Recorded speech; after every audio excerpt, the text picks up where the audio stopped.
What's going on, folks? And thank you for tuning in with me to another edition of the True Capitalist Radio broadcast. And, of course, I am your host, the man they call Ghost. And once again, folks, I want to thank you very much for tuning in with me. Before we get started, I want to remind everybody that this is episode number 592.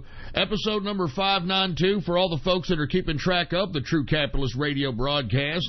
And before we get into anything else, I'd like to ask everybody to please spread this show link around like wildfire and let everybody know that True Capitalist Radio is in effect and in the house. And we are live every Monday, Wednesday, and Friday, 6:30 p.m. Central Standard Time, right here on the official website of the True Capitalist Radio broadcast.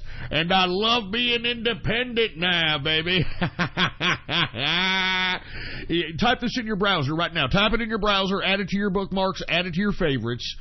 Ghost.report. All right, ghost.report. That's all you have to type in your browser. All right, that's the official website of the True Capitalist Radio broadcast.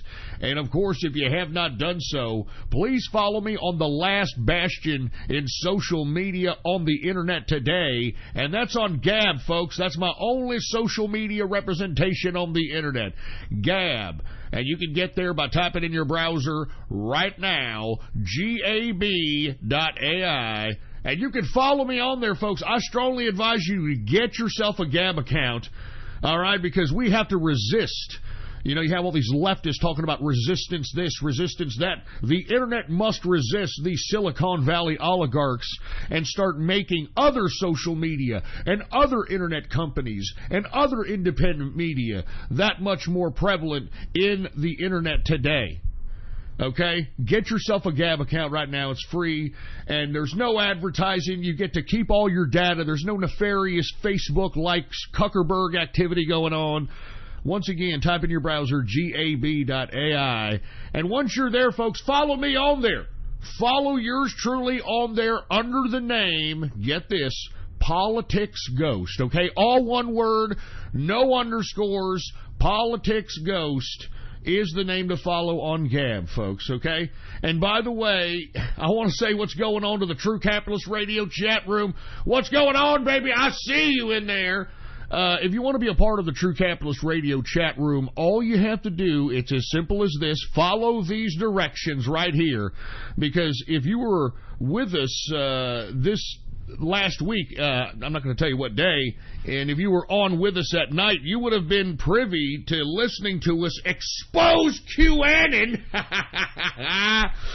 And everybody that was in the True Capitalist Radio chat room was there and privy and listened to it. It was a glorious time.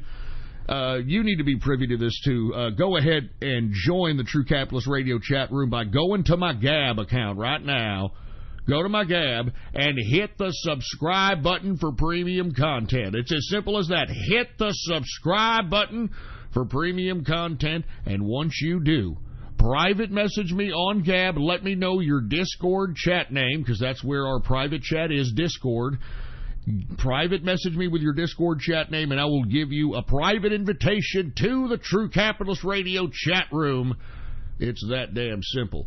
Now that we got that all out of the way, folks, I want to hope that you all had a great weekend. I had a pretty decent weekend myself, to say the least. And I do want to say that I have not had any beer, any alcoholic beverages in 2 weeks. Now, I'm not trying to say that people should be like, yay, Ghost, yay, 2 weeks, you haven't had any alcohol, yay. I'm not asking for that. What I'm simply stating is this, and the reason I bring this up, I had no idea how much damage, not only was I doing to myself with the physical damage, I mean, I was willing to accept that. I was willing to accept the fact that I wasn't really doing my body very good, you know, liver, intestines, whatever. But what really is shocking, getting off the bottle and getting off of alcohol, and listen, I'll be back, okay? I'll be back. I'm just trying to, you know, let the organs clean out a little bit, trying to let the liver rejuvenate itself, that sort of thing. You have to think about it like this, okay? I started drinking every single day during the Obama administration. I've been drinking every single day, and maybe you can take the equivalent of 2 to 3 weeks out of that 10 years. Maybe days I've skipped or days that I didn't have alcohol or something, but for the most part, I had a 12-pack or more a day of German beers, Spaten's specifically, and if they didn't have Spaten's, I would look for another German or European variant, but it was mostly Spaten. 12 beers, and I would drink Spaten lagers. You know, it wasn't like Optimators or those Oktoberfests. You know, lagers. I think they were almost at 6% alcohol by volume. 12 of those a day, and then occasionally I would throw in a few shots in the mix of that. 10 years straight, every single day. And, you know, now that we're in the Trump administration, now that a capitalist has taken control of the White House, I don't necessarily need to drink. You see, the reason I was drinking during the Obama administration was because back then, I mean, I had to work beyond work. I mean, you had to be an unbelievable capitalist to be able to sustain your lifestyle and not go backwards. As a matter of fact, not only did I sustain my lifestyle during the Obama administration, I was so ambitious. I mean, my will would not let this fucking mulatto socialist break me down, that I actually enhanced my lifestyle, even though I was working like a son of a bitch. And as a result, folks, I had a little bit of, I guess a self-medication, you know, I guess that's what you could call it. Some people take Prozac, some people take Xanax, some people take benzos that are prescribed by doctors. I was drinking at nighttime, you know, copious amounts of alcohol, and typically it was beer. And the reason was because it was like one of those relaxing type moments during the Obama administration when I was busting my ass. I mean, lest we forget, folks, that the U.S. dollar was worth dick during the Obama administration. That's why we saw gold touch almost 4,000 troy ounce. We saw silver at the time go up to almost $80 a troy ounce. I mean, that, you always remember, folks, that when metals go up that high, that means that the value of your fiat currency is crap. And that's the basis of the Obama administration, and that's pretty much when I started drinking every day. And now that we're in the Trump administration and a capitalist is in the White House, I don't see a need anymore to drink copious amounts of alcohol every single day. I have a motive. I'm not working as hard to maintain the amount of income levels necessary to sustain my lifestyle that I have grew within the Obama administration. I'm expanding in my current brick-mortar businesses. A lot more people in America have money in their pockets. I mean, there's a lot of things to be happy about in this new America that we're living in, that there's no more need to go out and booze, especially boozing for no goddamn reason. You know, I mean, I look at it like this. From now on, I am going to just drink alcohol for celebration purposes, to celebrate something. I mean, I think that's what alcohol should do, or to enhance a party situation if you're having a good time. And at the same time, folks, you shouldn't be drinking alcohol to the point where you're blacking out and have no coherence of what you're doing. I never really got drunk to the point where I was blacking out and incoherent. I just got to the point where I just got tired and went to sleep, you know. But anyway, I don't mean to be making this first part about me. I just want to let everybody know that 2 weeks, no alcohol, and I want to be completely honest. This is what I was alluding to, that aside from the physical damage that it has caused on my body, the mental damage that it has caused on my psyche is unbelievable. Now, I'm going to be completely honest, folks. I've been having unbelievable amount of panic attacks, heart palpitations, all kinds of weird physical ailments because of me cold turkey dropping alcohol.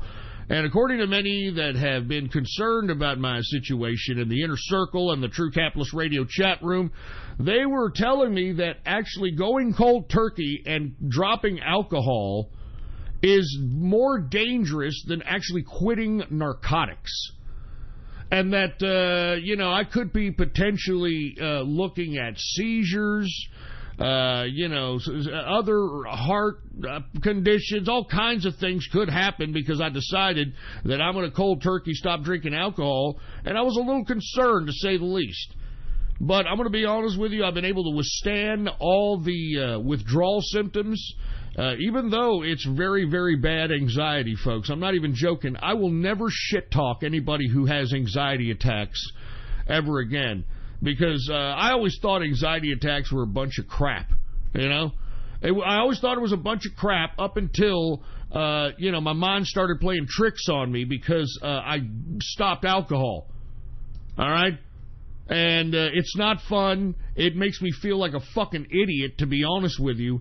And never in my wildest dreams did I think that alcohol would... Nah, look, I was okay with the physical ramifications of copious amounts of consumption of alcohol. I was not prepared for the amount of mental screwiness that it does to one in the head. I'm not even kidding. I think this is horrible. Had I known that if you drank every single day, that you were going to get some mental side effects as it pertains to alcohol, I would have never have drank alcohol every day. I'm going to be honest with you. I mean, I don't give a shit about the exchanges of the physical attributes, the physical internal damage that happens because of alcohol, but the mental damage that it does is horrible. And I just want to give everybody the insight of what I'm going through here because it sucks. It fucking sucks. And I just want to let everybody know, from somebody who has drank every single fucking day, and I'm talking the best alcohol of the best alcohol. German beers, single malt scotches, Johnny Walker Blue Label. Y'all remember that? Johnny Walker Blue Label. Oh, yeah. You know what I'm talking about. Anyway, like I said, I hope that people are listening and realize that if you're going to consume an alcohol, make sure to consume in moderation. Because moderation is definitely key. All right, moderation is definitely key. And I just want to go ahead and end it with that. Thanks for everybody who is concerned about yours truly and, the alcohol situation. I really appreciate it. But listen, I'll be back. All right, I'm not trying to fucking turn straight edge over here. All right, I'm not, turning straight edge and gonna be some fucking square or something. I mean, I gotta calm down and give myself a few months or just see it's been 2 weeks. Let's just see how long I could go without alcohol. And once we do that, we in the house. All right, then when I feel better, whenever there is a cause for celebration, we're in the house. Okay. Now, before we get into the crypto and stock talk, I want to talk a little bit about the LGBTQ movement. Now, I know people are probably going to roll their eyes and say that I'm a bigot, here he goes again, here goes Ghost, he's going to gay bash or something. Look, I'm not gay bashing.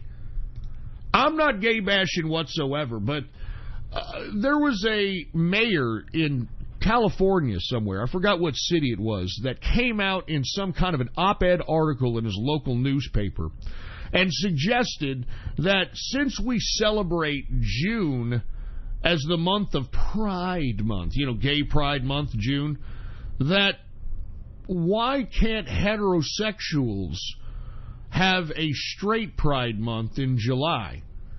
And because he suggested that, all of a sudden, every LGBTQ group, every gay, every binary, non-binary, sexually gender fluid, lesbo, whatever, came out the woodwork and was pissed that the suggestion of Heterosexual Appreciation Month or Pride Month for heterosexuals was even suggested. And what I don't understand is, if that's the case, then what is the LGBTQ's problem? I mean, remember when they told us back in the 90s that all they wanted to do was love who they wanted to love? You know, I just want to be with my partner, and I can't be with my partner because I can't get married to him. I can't let him inherit my net worth like a couple, like a married couple. Remember all that fucking bullshit, all right?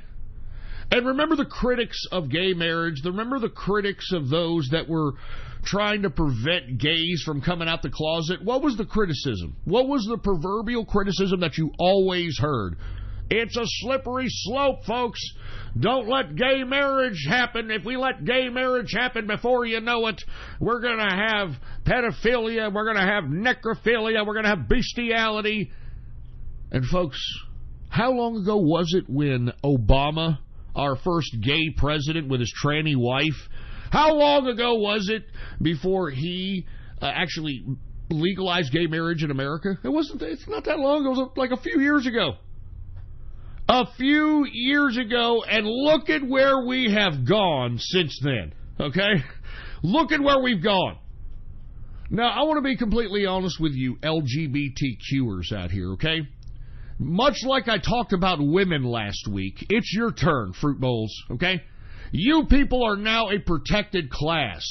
Meaning that if you pissed me off, if any one of you fucking gay people pissed me off and I gave you a fucking Ike Turner bitch slap to your fruit bowl, glory hole serving mouth, hopefully I have a rubber glove on my hand, if I gave you a slap to your mouth and called you a faggot, all of a sudden I'm a hate crime. That's a hate crime now.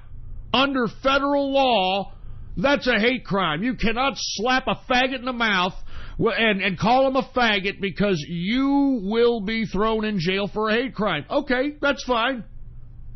But what are you doing with that class-protected situation that LGBTQ has? What is LGBTQ doing with that preferred class or special class or protected class by the government? What are they doing with it? They're trying to go after your children.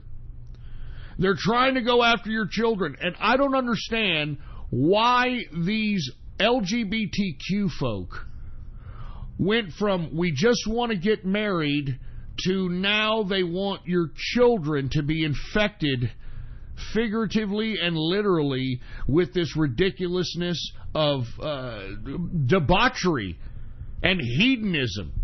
I mean, come on. I mean, the reason I bring this up, folks, is because, listen, I'm sick and tired of LGBTQ folk trying to equate their strife with that of somebody who happens to be a racial minority group. Like, you know, I'm sick and tired of these gays out here trying to compare themselves to black folk. Hey, gays, you know, you can change what you're going to fuck, okay? Black folk can't take the black skin off their body. You ungrateful lunatics. I mean, I can't believe that the LGBTQ has not only been a protected class, but now it's a category of social a category of social classification in which anybody, any loser, any waste of life can come on and be a part of the group so long as you have the same sexual gratification method. I mean, can we all be adults here and realize that when anybody, okay, when anybody claims that they're LGBTQ, do we all understand here? Let's be adults. That means they either like to take it in the ass, they like to play a flesh flute, or they like to dive on a muff, okay? It's sex, okay? It's fucking sex. It has nothing to do with you being a fucking minority class like black people or Mexican people or some shit like that. All right, gay people? All right? I mean, can we be adults and realize that that's literally the LGBTQ movement? How you like to fuck. And you know what, folks? I'm starting to believe, and look, I don't give a shit. I want to fucking underscore to everyone who's listening, I don't care what you do in the privacy of your own home. or if you go into a club and participate with whatever the demographic in there participates with, okay? But what I have a problem with is this overt sexuality, this overt sexualization that the LGBTQ wants to assert on every community that it infects. I mean, have you all, I'm sure many of you haven't, but I strongly advise you, maybe you should go out to a gay pride parade and see what kind of sick fucking debauchery and sick fucking pothole activity happens there out in the open, in front of children, in front of the public. And I told you all back in 2008 and 2009, when people were calling me a fucking lunatic back then, I told you all that oral copulation between two men across the street from a fucking elementary school was not only going to be protected in today's America, but it was going to be protected by the First fucking Amendment. And that's what's happening. That's what's happening. And what I don't understand is, okay, I thought that you gays wanted I just want to love. I want to marry who I want to marry, and I just want to love. Folks, there is no monogamy in homosexuality. And if there is, it's such a small, minute group of people that they're not even relevant in the gay community anymore. You know, a good example of this is the talk show host David Rubin. David Rubin, this man is a homosexual in the classic liberal sense, of the 90s liberal sense. He married his husband. He's a kind of a conservative gay. He doesn't believe in, going out and being sexually promiscuous and pausing neg holes and that sort of thing. He actually believed what the fucking leftists and the liberals and the gays were touting back in the 90s, that, I'm just trying to have a little bit of love. I just want a partner. I want to be able to settle down with my partner, and I can't because the government is preventing me from how to love, and oh my God. I mean, folks, I'm telling you this right now, okay? We have to put not just LGBTQ sex, but all sex back in the closet. All kinky sex needs to go back in the fucking closet, okay? I'm serious, man. This has gone way out of proportion out here. Before homos became out in the open and started giving themselves oral copulation across the street from an elementary school on a consistent basis, when they were in the closet, us heterosexuals, we weren't out here trying to recruit our children to be fucking heterosexual. We weren't sexualizing our children, you sick fucking LGBT fruits. Us heterosexuals, we were trying to protect the children. Hence, why do we have a movie rating system? Rated PG, rated PG-13, rated R, NC-17. We were trying to shield the children from any kind of sex, any kind of exposure to sex, because we wanted to preserve the innocence of children for as long as we possibly could. For as long as we possibly could. And here the gays come along, and now that they're out in the open, these gays are out here and they are trying their damnedest. Instead of them worrying about themselves in the legal age sense, over the age of 18 gays, for whatever reason, these LGBTQ, this protected class of people who just are, let's be honest, man, they're perverts. Anybody that wants to identify as LGBTQ as the first thing, as the first attribute, as the first virtue of their personality is a fucking pervert. It's a fucking pervert. I mean, I want to be honest with you. We need to throw this back in the closet. All this kinky shit, all this gay crap, we need to throw it back in the closet, because I don't want to know that about you. I don't want to know how you like to fuck. I don't want to know how often or how promiscuous you like to fuck. I don't want to know that. I don't care if you're homosexual, heterosexual, pansexual, lesbo. I don't give a shit what you are. I mean, wasn't it Martin Luther the King that said, judge a person based upon the content of their character? not of the tightness of their ass or the length of their schlong, huh? Or the size of their clitoris. I mean, I'm serious, man. This is the LGBTQ. Can we stop pretending that these people are the equivalent of black folk? These are a group of people that are perverts at this point. Because now that they have gay marriage, how many monogamous gay relationships do you see out here in America today? Not that many, do you? Not that many. We just went through Pride Month this past June when you had fucking gay pride parades all over America, and what were they doing? Nothing but sexual deviant perversion. Sexual deviant perversion. And what are they doing? They're trying to pass it off to the children. And if you don't believe me, folks, I've gabbed a few articles. I gabbed one here recently. And let me go ahead and go over it before we get into the cryptocurrency and the stock talk. This is out of the Gay Star News, okay? Gay Star News. Cooper, all right, this is a 7-year-old gender fluid Cooper. Little boys can like makeup too. Can you believe this? He wants to be a drag queen and a fashion designer when he's older. And they've got this little boy dressed up with his, like, hip kicked back like he's offering hot ass and dressed up like some kind of a third-rate prostitute on Ho Boulevard in New York. I'm not even kidding around. I want to read this, and then we're going to move on to some crypto, okay? All right? 7-year-old Cooper loves getting fancy and makeup and dancing around his house to Miley Cyrus. How convenient. And he won't let anyone tell him different. Oh, you go, girl, 7 years old, and listen, let's be honest here. How the fuck do you know that you're gay? How the fuck do you know that you're gay at 7 years old? How the fuck do you know that you're gay when you're 11 years old? Look, I'll give it to the age 16, because when you're 16 years old, you can get your license, you're almost to the legal age of consent, and you're probably experimenting with other people that are around your 16-year-old age group, okay?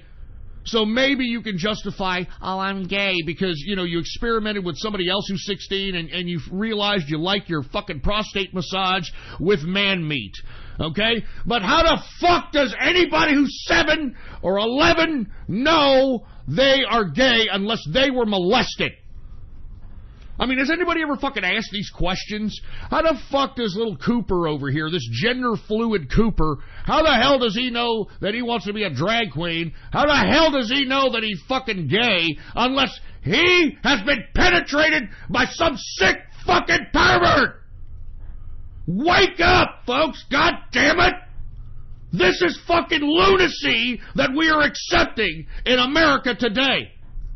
And this is why the 2018 elections that are coming up this midterm are so fucking important. Because I'm telling you, the Democrats at this point have gone so much fucking to the left that they not only want you to accept a 7-year-old drag queen gay boy, but they are going to protect this. They are going to protect pedophilia by law. I'm telling you this right now. You all may think I'm crazy for saying it. People thought I was crazy for saying that oral copulation between two men was not only going to be accepted in today's America, but it was going to be protected by the First Goddamn Amendment. Look at America today! Look at America today! And if y'all haven't heard, I mean, there's a whole bunch of these little kids that are coming out that are being promoted by the gay scene. Have you heard of the 11-year-old Lactasia? Yeah. Lactasia. Oh, have you heard about that drag queen out of New York who's a 10-year-old? A 9-year-old? I think it's a 9-year-old drag queen who's going to open up a club for kids that want to be gay and drag and whatever. I'm not joking! If you think I'm fucking lying, Google this shit up. Google up 9-year-old drag queen New York. Not only is this kid opening up a drag queen club for your children that are under the age of fucking 11, but he's also opening up a dating site, believe it or not, for young children under the age of 13 as well. If you happen to be in the LGBTQ. How you like that, huh? How you like that? Oh, this is the slippery slope that these sons of bitches claimed that was never gonna happen. And we gotta fucking put this shit back in the closet, man. And I'm not just talking about homosexuality or lesbos or any of that shit. We need to put all kinds of kinky sexual perversion in the fucking closet. Keep it in your goddamn bedroom. Keep it in the fucking freaky clubs that you patronize. Keep it the fuck out of regular, decent society. I'm sick of this shit, man. I'm sick of the perversion. I'm sick of us accepting this perversion. You understand that? It's sex. All right? If you're a part of the LGBTQ, you are a fucking pervert that is obsessed with sex. You are so obsessed with sex that you want it to define you. That you want it to be the basis of your fucking existence. And how does that make anyone look? When you want to make sex the basis of your existence, the crux of the content of your character, how does that make you look? You're nothing more than a sexual playground. A biomechanical suit that ejaculates penises. I mean, let's be honest. Let's be honest here, man. I'm tired of equating LGBTQ with black people, all right? It's not the fucking same, gay people. It's not the same. Black people can't stop being black, all right? They can't wipe off their black skin unless you did whatever the fuck Sammy Sosa did. But they can't do that. You can stop being a fucking pervert. You can stop servicing glory holes. You can stop fucking taking pause loads on Grindr. You can stop pausing fucking young kids' neg holes. You can stop this shit. You gay people, you can stop this shit. But you don't want to. Because many of you LGBTQ bastards are atheists. You're socialists. You're soulless. And I'm going to be completely honest with you, you are a danger to society. And I'm talking people that are HIV positive. I mean, lest we forget, folks, lest we forget the Project Veritas video exposing the coordination by the Democratic Party to conjure up the Trump rally riot that happened in Chicago during the 2016 campaign. Remember bird dogging? Huh? Remember that asshole that was organizing the whole thing? He was a poshole. You notice that many of these people in the Democratic Party that are organizing these disgusting political stunts and events and staging political violence, encouraging political violence, they're all a bunch of posholes. Do you understand? Posholes. They're already dead. I'm talking about Fogel. Y'all remember Scott Fogel? Scott Fogel was in that Project Veritas video organizing all this violence, all this bird dogging, all this agitation for the Democrats. And why didn't he care? Why didn't he care about dividing the country, perpetuating political violence? Why didn't he care? Because he's a poshole. He's already dead. You understand? These posholes are already dead. And moreover, I think there's a lot of these posholes. And look, you fucking people that are HIV positive and AIDS could be pissed off at me all you want. But it eats away your fucking brain. It eats away your rational thinking. And that's why, if you want my opinion, the Democrats utilize these posholes to partake in these dangerous political activities because they don't care. I mean, if you're already HIV positive and you're a fucking poshole, pausing people's neg holes, you don't care about people getting hurt. You don't care about hurting other people, dividing the country, ruining the country, making the country going into a chaotic situation. You don't care. You're already half dead anyway. And that's what I'm telling you this right now, okay? I mean, people are saying I'd rather hang out with gay people than autists. Hey, I get it. I'm not against gay people, okay? Look, hey, morons. I grew up in a time when gay people weren't out. They were in the closet, okay? I mean, it wasn't accepted. Typically, if you saw some homosexual activity like oral copulation in a bathroom, most men would kick the shit out of both those people back in my day. That was the old days, okay? I'm not saying that's right, but it's not to say there was no gays back in my day. Back in my day, folks, first of all, let's talk about the term gay. The word gay. Where the fuck did the term gay get correlated with homosexuality? Because prior to homos coming out, gay, the term gay, referenced to being happy or being joyous. I mean, that's the definition of being gay. Now, how did the word gay kind of transfer itself into defining what homosexuality is? Because, folks, prior to the gays coming out of the closet, the way that you would be able to, differentiate yourself from the regular everyday man in society was acting really like, oh, hi, how you doing? I'm very happy, and I'm talking this way all the time. I have a limp wrist, but I'm very professional at what I do, and this is the way I talk. And, I mean, they were still talking in that capacity. They were still talking, that's why they were called gay. Like, when they talked like that, when they had the limp wrist, that was their subtle sign to show everybody, hey, how's everybody doing? Just in case anybody wants to know, I am gay. Okay, so just in case you want, your cock sucked, let me know. I'm not joking. That's the way gays used to kind of send the signal out. That's how the correlation of the word gay got correlated with homosexuality. Because, oh, look, he's happy. Which means that, he's gay. Look, oh, he's very gay. And they would throw the limp wrist down. And look, back then we didn't have any problem with people that were homosexuality and gay. Because we didn't know that. We just kind of suspected they were gay. They didn't talk about how many cocks they sucked.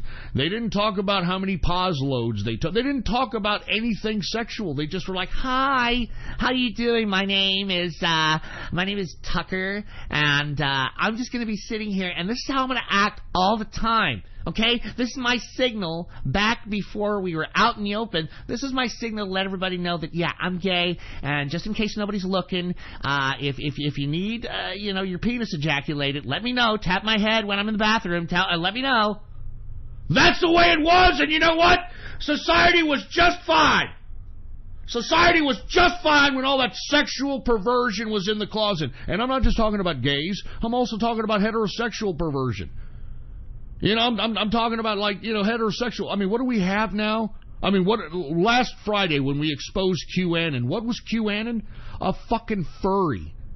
A furry. And for you folks that don't know what furries are, well, good for you, first of all. But secondly, furries are loser morons that put on a mascot outfit and have sexual relations in their mascot outfit.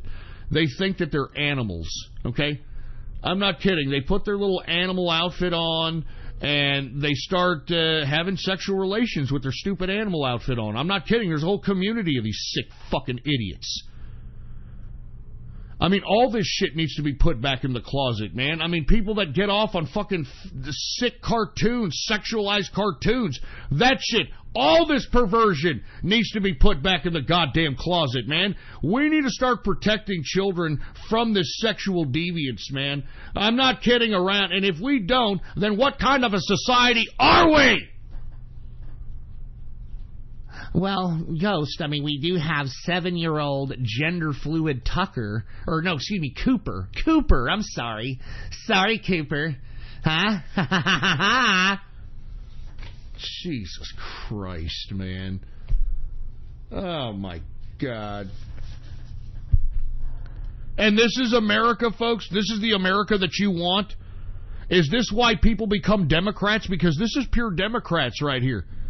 I'm telling you, you vote Democrat 2018, you are going to have little 7-year-old gender-fluid cross-dressing Coopers all over the goddamn country. And not only is it going to be promoted, it's going to be protected by law.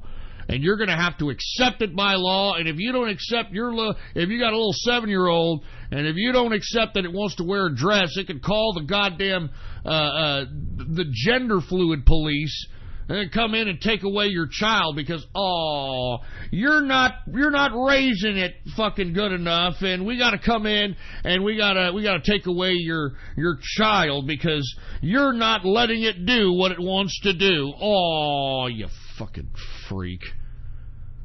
Good God. I'm sorry, folks. I don't really care if people are taking offense to this.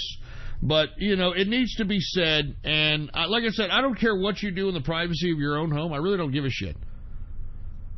But, I mean, this needs to go back in the closet. I'm talking all sexual perversion, heterosexual, homosexual, etc.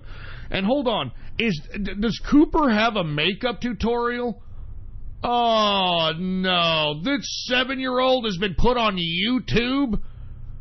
Hold on, I gotta play this, folks. I'm sorry, I gotta play this. I just have to play this. I'm sorry. Can you play? This is under the YouTube account Super Cooper. The title is My First Makeup Tutorial. Hi. What? Hold on. Whoa! You stepped ahead of me there, engineer. All right, here we go. Let's go ahead and play Cooper, the subject of the GayStarNews.com article, Gender Fluid Cooper, who likes to wear makeup and likes to dress in drag and apparently is homosexual. So let's go ahead and listen to 7-year-old Gender Fluid Cooper. Hi guys, it's Super Cooper here, and it's my first video on makeup tutorial, and I'm gonna do a smoky. Oh, this is poor kid. The girl in its powder. So I'm using Look at this. This kid is being coached. This kid is being coached. There's all kinds of jump cuts. And I wanted to tell you something else. You know that there's a direct correlation with lunatic single mothers and this prevalence of mothers pushing their kids to be gender fluid, transgendered, at as young as age 6, 7. This kid is being coached to do this. And do you hear the innocence in this poor kid? This poor kid is being taught how to fucking put makeup on and put a dress on than he is how to talk. This is just disgusting, man. But I'm sure this single fucking dirty dish rag whore of a mother, I'm sure she's proud as a fucking lark, isn't she? That's my son. He's gender fluid, or it's gender fluid, whatever the fucking pronoun is. Play a little more of this, engineer. But don't use this type. It's not good. Look at these jump cuts. I'm putting on my chin, my cheeks, and I'm going to put on my forehead. This is sad. This kid should be picked up by Child Protective Services right away. Look, he's being coached! Buddy, I'm using this color right there. I'm not putting too much. This is fucking disgusting. I'm telling you, this mother should be fucking bitch slapped, Ike Turner style. Are you kidding me? Folks, if you haven't seen this, the name of the actual YouTube channel is Super Cooper. My first makeup tutorial. I feel sorry for this kid because this kid, he doesn't know any better. He doesn't know any better. He's being told what to do. There's all kinds of jump cuts. You can tell there's some certain dish rag whore mother in the background saying, okay, now Cooper, what you're going to say is you're going to say this. And then you're going to say you like to put it on your eyes. And then you're going to say you like to put it on your cheeks. And then you're going to like to say this. This is fucking child abuse, for fuck's sake. I'm only going to throw a couple more minutes of this, and then we're moving on to crypto. But, folks, this is what I'm telling you. Can we all be adults and realize that LGBTQ means how you like to fuck, and it's not any kind of a minority group like the black folk or Mexican folk or Asian folk? Oh, my God, man. Keep it going. Look at this kid. He's poking his eye. He doesn't even know how to. He doesn't even know how to put on the makeup. He's just being shown what to do by his mother, and the mother's holding. You can see she's holding the makeup. I mean, this mother is. This is child abuse. This is child abuse. Using this color right there. This is horrible, man. Brown with highlights. Look at this. This kid is putting on. Listen, No. you can tell. You can tell that. Hold on. You can tell that not only is this kid being coached, and this kid being told what to do. I mean, this kid is just. I mean, you can hear in the 7-year-old kid's voice. He can barely know how to talk. He still acts, or excuse me, he still sounds like he's like 4 years old.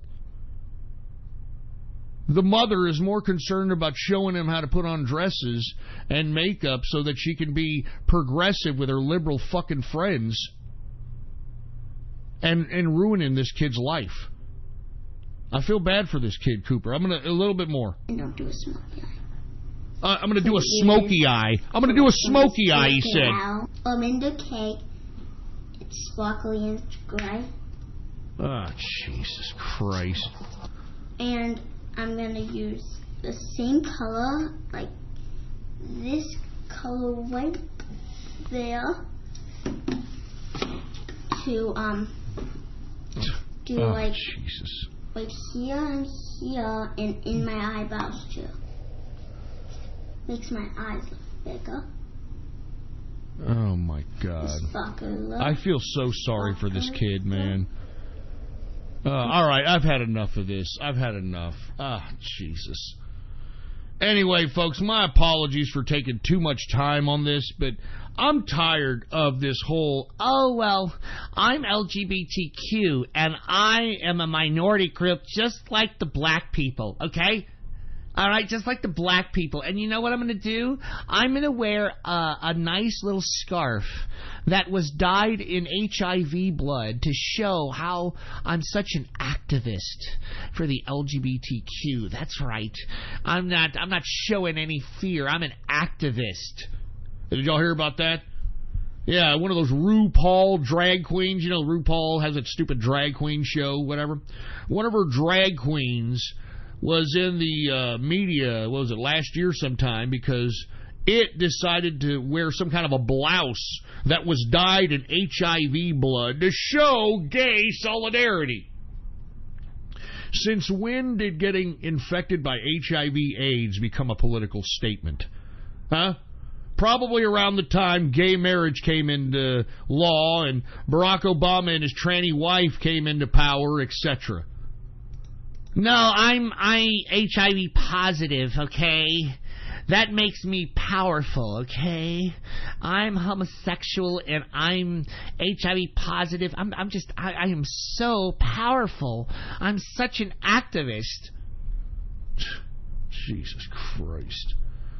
Anyway, let's move on. Let's get into some cryptocurrency. My apologies, folks, but you all have to realize we got to put all this kinky garbage back in the closet, all right? I mean, let's shield our children from this sexual perversion! Let's shield our children from the fucking sexual perversion, for Christ's sake! What's so wrong with that? What's so wrong with preserving our children's innocence for as long as we possibly can? What's so wrong with that, LGBTQ? Why do you want to infect our children with sexuality and HIV and AIDS? Why? Why do you want to do it, HIV fucks? Why? Good God! Why is it LGBTQ? Stay away from our children! Stay away from our children, you sick perverts! Stay away from our children! Good God, give me something to drink. Unfortunately, this is just tea. I'm not drinking any alcoholic beverage. I'm sure many of the chaps in the UK are like, oh yes, Ghost, you're finally drinking proper. Anyway, let's talk cryptocurrency here, folks. Okay, what did I tell you all about the contractions in the cryptocurrency market? They were directly correlated with what? The decrease in the dollar. Remember this past Friday, folks, I was saying, I believe the dollar was down about, 0.18% last week, Friday? Well, today we were down as low, 0.28% today? I mean, we saw some fluctuations in the U.S. dollar, And as I stated, folks, when we see the U.S. dollar go down in value, we're going to see that factored into the cryptocurrency market. Because lest we forget that we've got U.S. dollars paired with crypto. And folks, last Friday, what was the market capitalization? Somewhere around $248 billion. Well, what did I tell you, folks? That this contraction in the U.S. dollar was going to be factored into the cryptocurrency market this past weekend. And as today's day's trading started, we saw a contraction in the U.S. dollar. So as a result, we have all this positivity. I'm not talking about HIV positivity, but positivity in the cryptocurrency market. Let's take a look at right now the current market capitalization for cryptocurrency. The current market capitalization is $272 billion market cap for the entire cryptocurrency market. $272 billion. So let's go ahead and talk about a few cryptocurrencies because, you know, I kind of went overboard on the LGBTQ talk. But hey, it had to be fucking said. So let's talk crypto, okay? Bitcoin. Now, folks, have you read all these so-called speculators that are claiming that Bitcoin is going to go up to 60,000, 30,000, 20,000 at the end of the year? You've got this being promoted and propagated by all kinds of media, including the legitimate business media, Wall Street media, etc. Now, as I've stated, I think we are going to see a run on Bitcoin. We're starting to see a little bit of it now. But I think we're going to see a run on Bitcoin just based on speculation. It's at the top of mind of everybody when you ask them what cryptocurrency is. They're going to say Bitcoin. And based on that top-of-mind marketing, we're going to see an increase in Bitcoin. It's going to be over speculation. Because as I stated, Bitcoin, even though it was the first kid on the blockchain, it's kind of outlived its usefulness at this point in time. There are plethora of different coins that can not only do what Bitcoin can do, but do it faster and do it for a lower transaction fee and actually have other technology integrated with the coin itself. But because, as I stated, Bitcoin and the name is at the top of mind of folk, that kind of marketing you can't buy anywhere, so we're probably going to see another run. Now, is it going to be 20,000, 30,000, 60,000 like I've read in all these stupid analysts that are trying to call what the hell the next bump up to Bitcoin's going to be? I don't think so. Like I said, 15,000 at best. 15,000 at best, and then we'll see a contraction. All right? Let's go ahead and get to Bitcoin, BTC. Current market capitalization is $115 billion market cap. The current circulating supply for Bitcoin is 17.1 million in circulation. In the past 24 hours, Bitcoin has gone up 5.75%. Current price for Bitcoin, symbol BTC, $6,727.12 per Bitcoin. Let's go ahead and get to Ethereum, ETH. Like I said, we could see another run on this one up to about 1,200, and then we're going to see a contraction. And the reason we're going to see a contraction at 1,200 is because, first of all, there's too many circulated for it to go up any higher than that. Secondly, we've got people holding the bag up until about 1,100. I think that everybody's waiting for that 1,100 peak to start bailing out. And moreover, Ethereum, even though it is the second known top-of-mind blockchain cryptocurrency on your average everyday person, the scalability and the reliability and the security of its smart contract technology is still suspect. You know, even though you're starting to see some ERC20 tokens come out and utilize the ERC20 tokens for other blockchain technologies, the smart contract technology, which is the selling point, in my opinion, for Ethereum, is still not up to par. And the reason I say this is because besides CryptoKitty, what the fuck else smart contract have you heard being built for any kind of a transaction? Can you explain one? I can't. Exactly. Let's go ahead and get to Ethereum, though, okay? Because it's still got some room to grow in the short term. In the long term, I don't know, it's suspect. Let's put it that way. Let's go ahead and get to Ethereum. $48 billion market capitalization. The circulating supply for Ethereum, ETH, is 100 million in circulation. See what I'm saying? 100 million in circulation. In the past 24 hours, Ethereum has gone up 6.24%. Current price for Ethereum, $478.24 per Ethereum. Now, what did I tell you all about Bitcoin Cash on Friday, folks? I said it was a very, very low 600 and change. That's how much it was on Friday and Thursday, 600 and change, baby. And I always said that I like Bitcoin Cash, and the reason is because, first of all, faster transaction time, lower transaction fee. The block size of Bitcoin Cash is tremendously bigger than Bitcoin.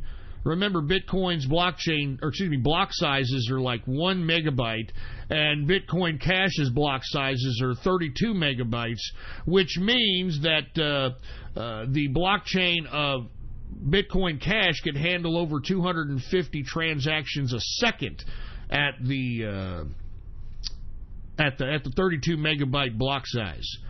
So, quicker transaction speed, easier to process, etc. It could be an alternative to fiat, to be honest with you. When I will say it's not a good alternative to fiat is when it goes over 3,500.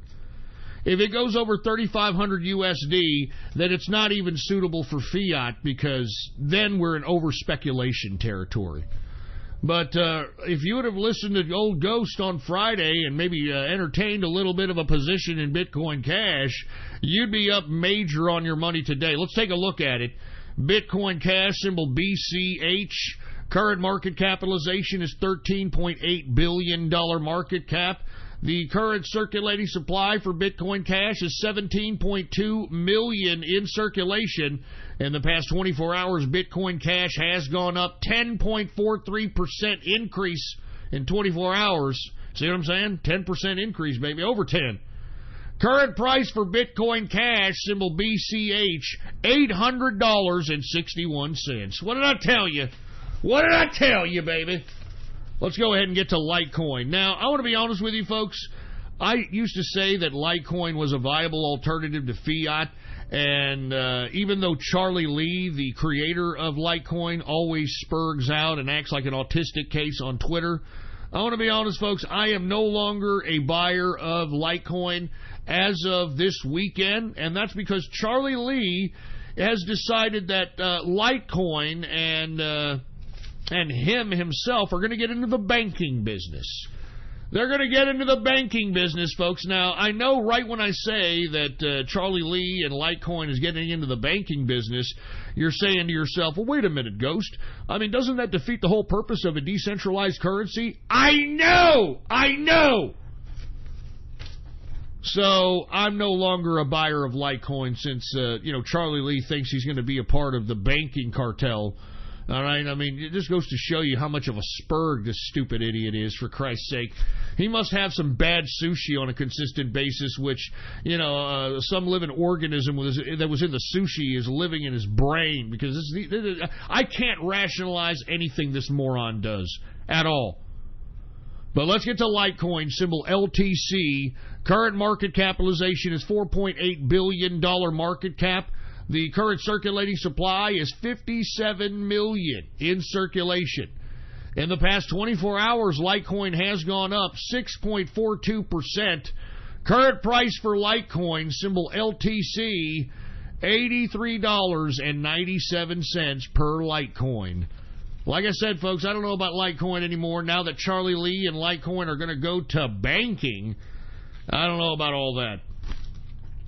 Anyway, you are now in the second hour of the True Capitalist Radio broadcast. And, of course, I am your host, the man they call Ghost. And once again, folks, I want to thank you very much for tuning in with me.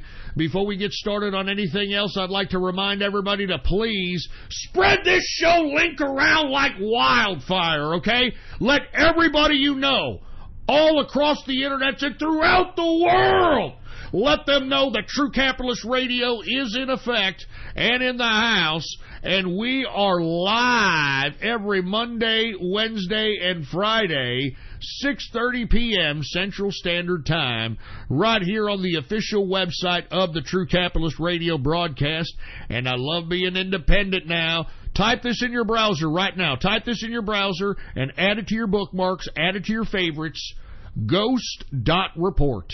All right, that's the website. That's the official website of the show, folks. Ghost.report. And, of course, if you have not done so, please follow me on my only social media on the Internet. And I'm talking about Gab, folks. If you don't have yourself a Gab account, well, then I don't know what the hell you're doing. Gab is the last bastion of freedom of speech in social media today. And if you don't have yourself a free account, well, then go ahead and get one. You can type in your browser and get to there right now, gab.ai.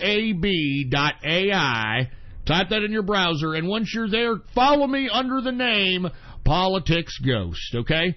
All one word, no underscores, Politics Ghost. Follow me. It's my only social media, baby. So get yourself a Gab account and follow old Ghost here, for Christ's sake. It's my only social media. If you see any social media representation anywhere else on the Twitters or on the social media Silicon Valley oligarchs, it's not me, all right? It's not me. And by the way, folks, I want to say that this is the last week that you can purchase yours truly's autograph. I don't know if y'all know, but the autographs have been on sale, and I want to remind everybody, we have already sent the first batch of autographs. If you have already purchased an autograph, they are currently sent. They are in the mail, and I want to remind everybody, okay, it's going to be in a manila envelope, okay? It's not that big. It's going to be a letter-size manila envelope. And on the back of it, it's going to have the United States or something resembling the United States. And inside the United States geographic graphic is going to have all the states written in it. And on top of the United States is going to have a cowboy hat. All right? I just want you all to know, because there's a lot of you folks that sent me your addresses with no fucking name on it. Okay? So I just used your goddamn Gab handle and just put that on the manila envelope, okay? So be expecting, depending on where you are in the world, be expecting the autograph to be hitting your mailbox anywhere between a week to 2 weeks. It depends on where you are in the world. Now, what is the autograph, you ask? Well, you'll receive an autograph with the 2018 Ghost Avatar, baby. You know what I'm saying? Which is badass, by the way. And I will sign each and every one of these. I've hand-signed every one of these. Below it, it's going to say, "Give me capitalism" or "Give me death." And on the back, it is going to say, "True Capitalist Radio at Ghost.report" with a microphone graphic. And moreover, folks, aside from the actual autograph of yours truly, I am going to put in, believe it or not, a bottle cap of Spaten that I actually popped and that I actually drank, baby. You're actually going to get a bottle cap as well as an autograph. I'm telling you, man, you can't get any more relics and rhetoric. Can't get any more relics for the price. All right, this is a pretty good deal. Go to my Gab account right now. I'm going to post how you can do it, how you can get yourself an autograph. Go to my Gab. Check out my Gab right now. All right? Now, you see the first post that states how to purchase a Ghost autograph?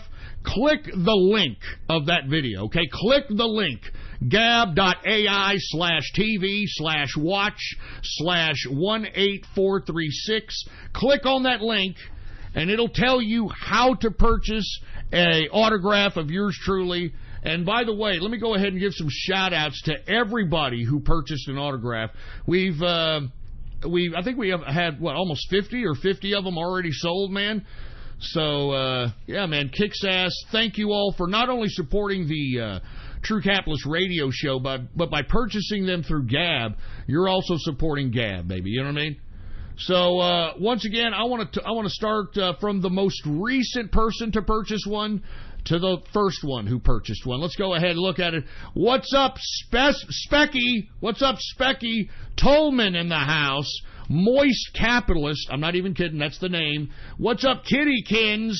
Las Vegas in the place. Ron Livingstone. Hey, Ron Livingstone, you need to Gab at me your your address, man. You're the only one that I don't have an address for.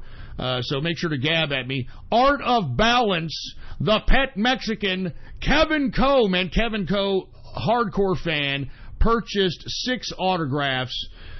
Peace to you, my brother. Thank you very much for hooking it up. And I also want to say Las Vegas purchased 2 of them as well. Thank you, Las Vegas. We've got Capitalist America, Andrew 40, Insane Energy, Curly McWhirly, Epic MAGA, Boat. Thank you very much, Boat. We got Aesthetic Capitalist. Thank you. We got Ghost Acolyte, Prince in the house.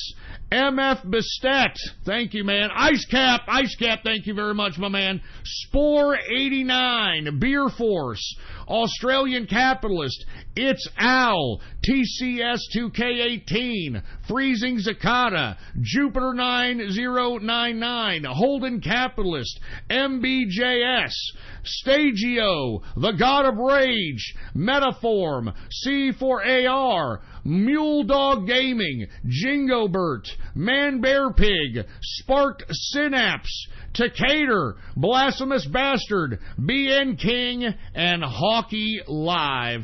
Thank each and every one of you for purchasing an autograph. Once again, if you want to purchase an autograph, these are going to be taken down this week, so make sure to purchase one if you haven't done so, because you know me, once I take down the autographs, once I take down any of the merch, it never comes back. All right, so it's like, you know, you have to get it. You got to get it while it's there, and if you don't get it while it's there, you're not going to get it. That's how it is. And by the way, I've got a shirt coming out this week, folks, and it's going to be Russian related, okay? I'm just going to put it like that, because since everybody's being triggered by these Russians, and we're going to talk about that later on in the broadcast once we go over the markets, you know, we got to start triggering these people a little more. We got to start triggering them a little more. So anyway, thank you guys for purchasing the autograph. I really appreciate it. Anyway, let's get back to some cryptocurrency talk, and then we're going to move on to the stock market, and then we're going to move on to the regular everyday political news here domestically and international relations news. Let's get back to some crypto. Let's talk a little bit about Monero. What did I tell you about Monero? It likes to run, baby. It likes to run. Let's take a look at it. Monero, market capitalization is $2.1 billion market cap. The circulating supply is 16 million in circulation. In the past 24 hours, take a look at Monero. It has gone up 8.90%. Current price for Monero, XMR is the symbol, $135.05 per Monero. All right, let's continue going. Let's talk a little bit about Dash, D-A-S-H. I like Dash, folks. Quick transaction time, low transaction fee, and very low circulation. Let's take a look at Dash. Current market cap is $2 billion market cap. The current circulating supply is 8.1 million. 8.1 million in circulation. In the past 24 hours, Dash has gone up 5.99%. Current price for Dash, $245.92 per Dash. Let's get to Zcash, folks. What did I tell you all about Zcash?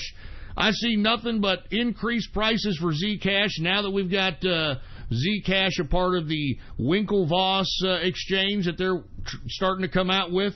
Now that we've got Zcash a part of Coinbase, I think nothing but growth on Zcash on this point, man. That's why I keep telling you, I like Zcash. It's good to mine. It's good to invest in. You've got JP Morgan back in this particular Zcash cryptocurrency. You've got a privacy component when it comes to this. So a lot of things positive for Zcash. And not to mention, it's a very low circulating supply, man. Very low circulating supply. Let's go ahead and get to Zcash.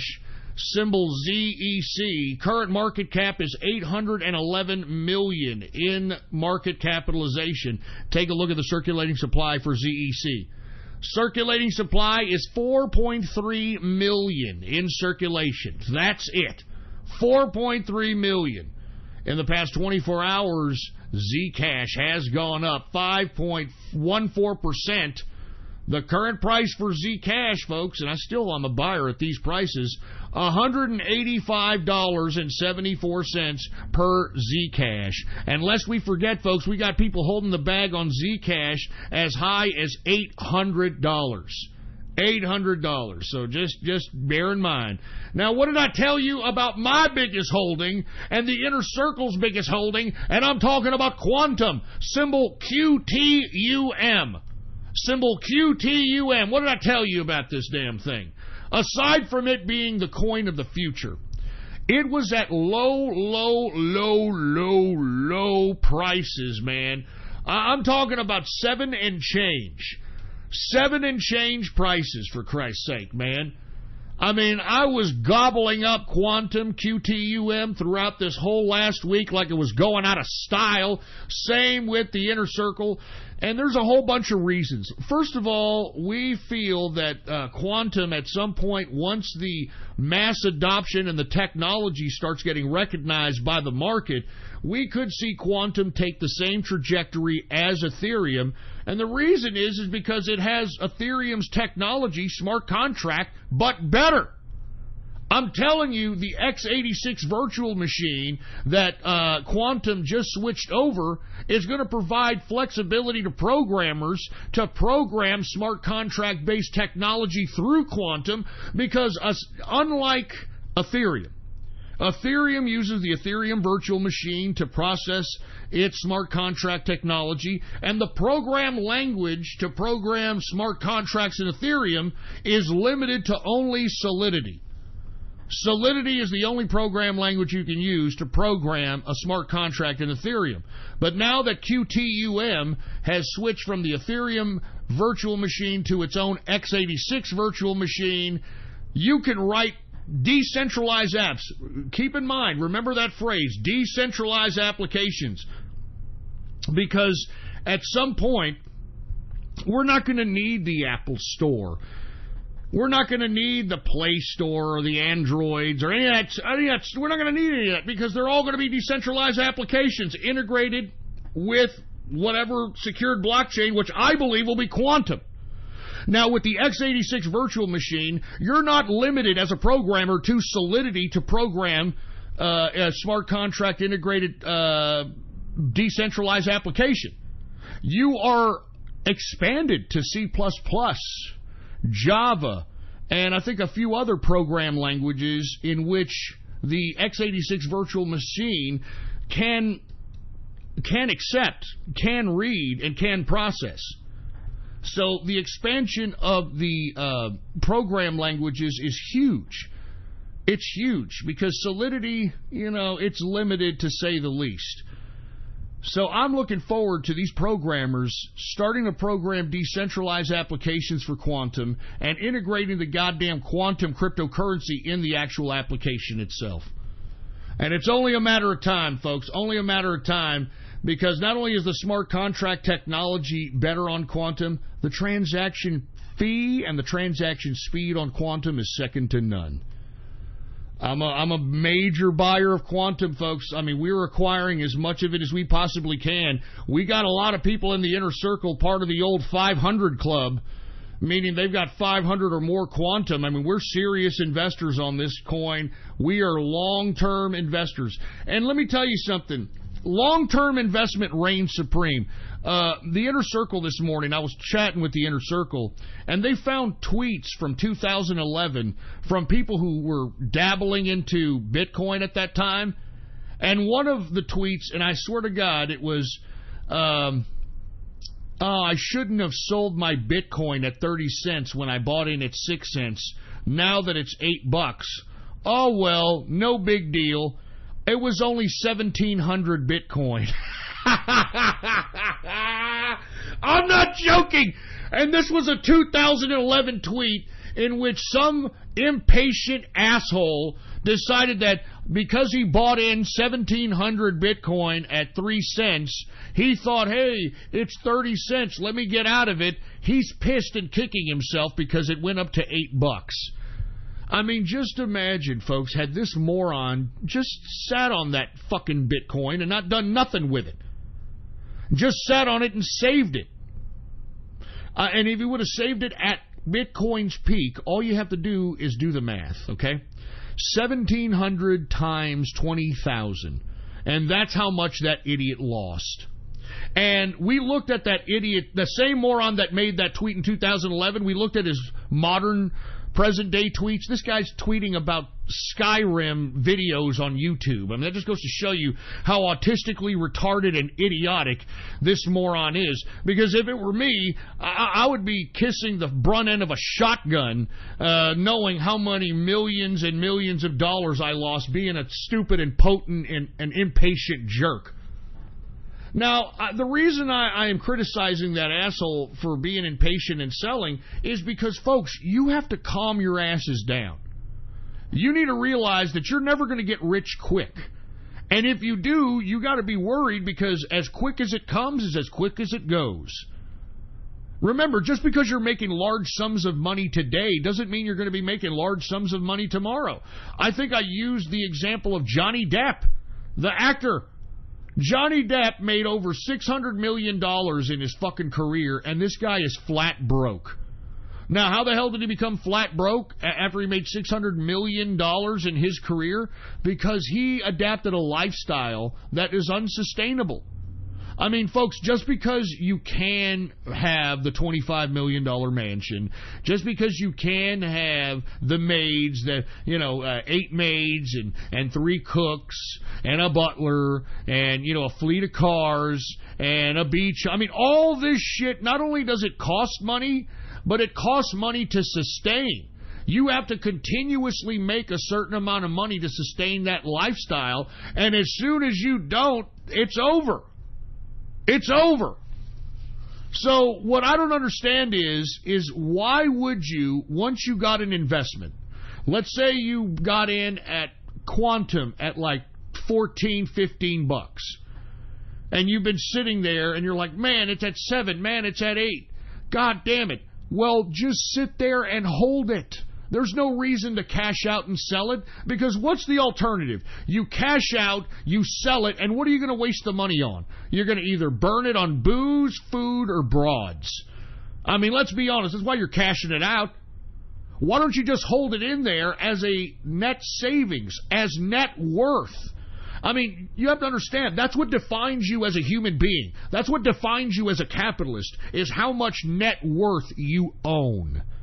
And even though Quantum, if you bought in at $14, $15, is not at those levels right now, so long as you do not sell, you still have some net worth. You're worth something. You've got Quantum to your name. If you own stocks, you have stocks to your name. If you own a car, you have a car to your name. If you own a house, you own a house to your name. You understand, that's what it's about in capitalism. It's about owning. That's the objective. To have as much net worth as you possibly can. And for you folks that are holding the bag, there ain't nothing wrong with holding the bag, man, because that's money saved. Like I said, I had somebody in the inner circle invest in EMC, Emmercoin, okay? He invested in Emmercoin at about $1.20. And for at least a year and a half, it was fluctuating all over the place, but it went as low as like 50 cents. And I told the guy in the inner circle, don't sell this coin.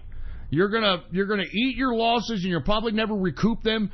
Just save it. Just use it as a means of savings. And I told him, look, I believed in the coin. I said, I guarantee you, when the damn thing goes up, then you make the judgment call on how much you're going to sell, whether you're going to sell, etc. And this person, folks, because he held all that Emmercoin, it went as high here in January. It went as high as like $9 or $10. And because he held on and did not sell off, he made like $30,000. $30,000 for holding and not letting go for at least 9 months. I think that's worth 30 grand, if you hold 9 months, for Christ's sake. I mean, come on. This is what I'm telling each and every one of you, man.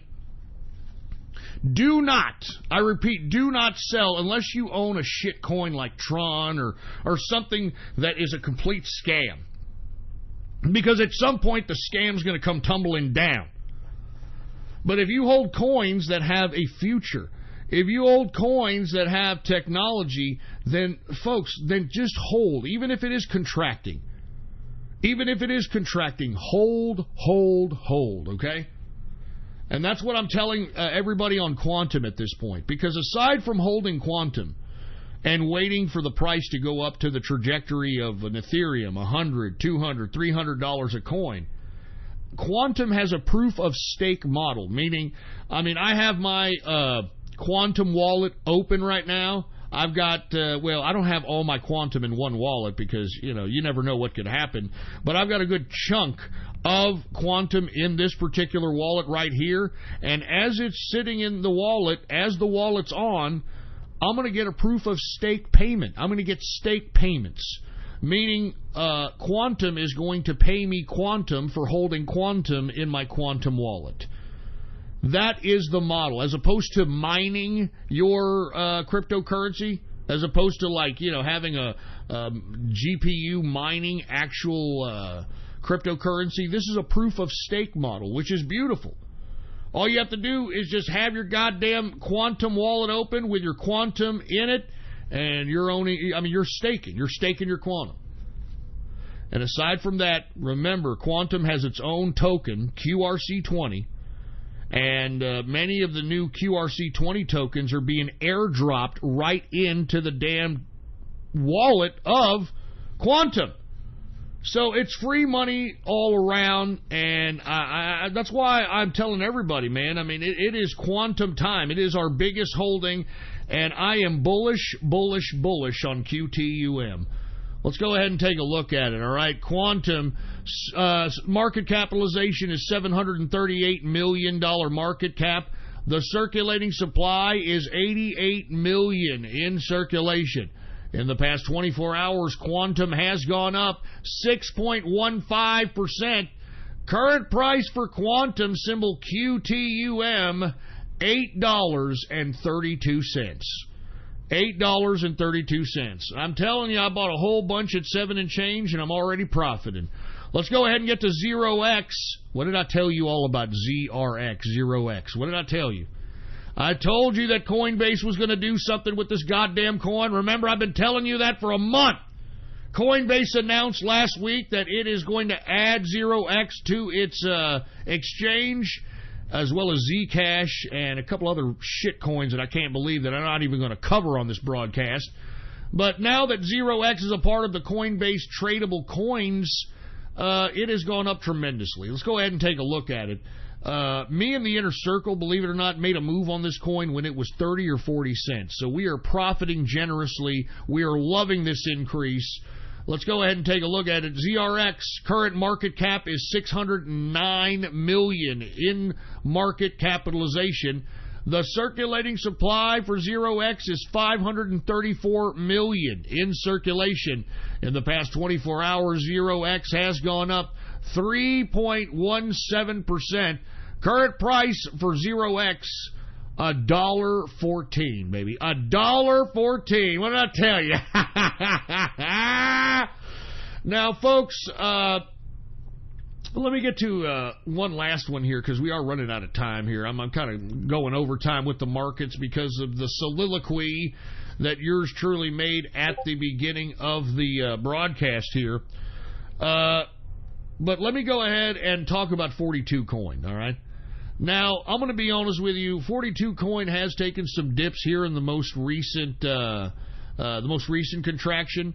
But the reason that this is our second biggest holding, I'm talking the Inner Circle, is because, folks, 42 coin, we are trying to acquire all of it, or at least 50% of the coin. Now, I'm going to tell you our strategy because, I want you all to know where we're coming from. And be honest with you, it's a certain level of transparency so that anyone that tries to accuse the Inner Circle and myself from cornering the 42 coin market can go fuck yourselves, all right? Now, what the Inner Circle and myself are doing, we're trying to acquire as much of the coin as we possibly can. We want to be 50% owners of 42 coin, if not more, because 42 coin was never an ICO. It was never sold in any kind of pre-sale. So basically, once it was circulated, it was circulated.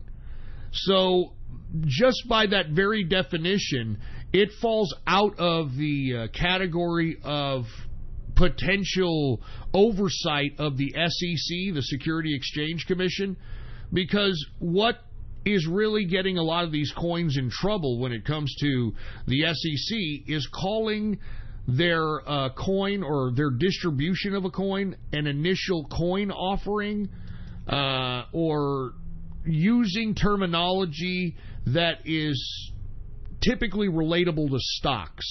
Okay?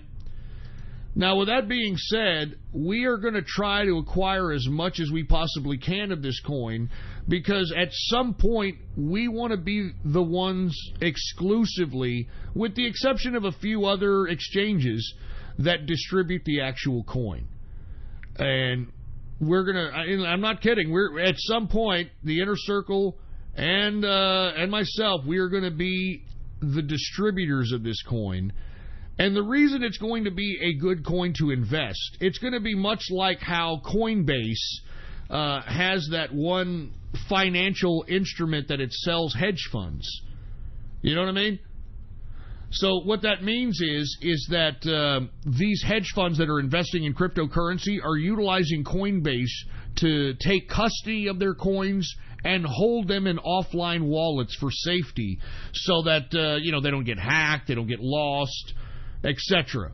And this is the kind of capacity that 42 Coin and the Inner Circle will offer via 42 Coin, because first of all, we'll own most of the coin.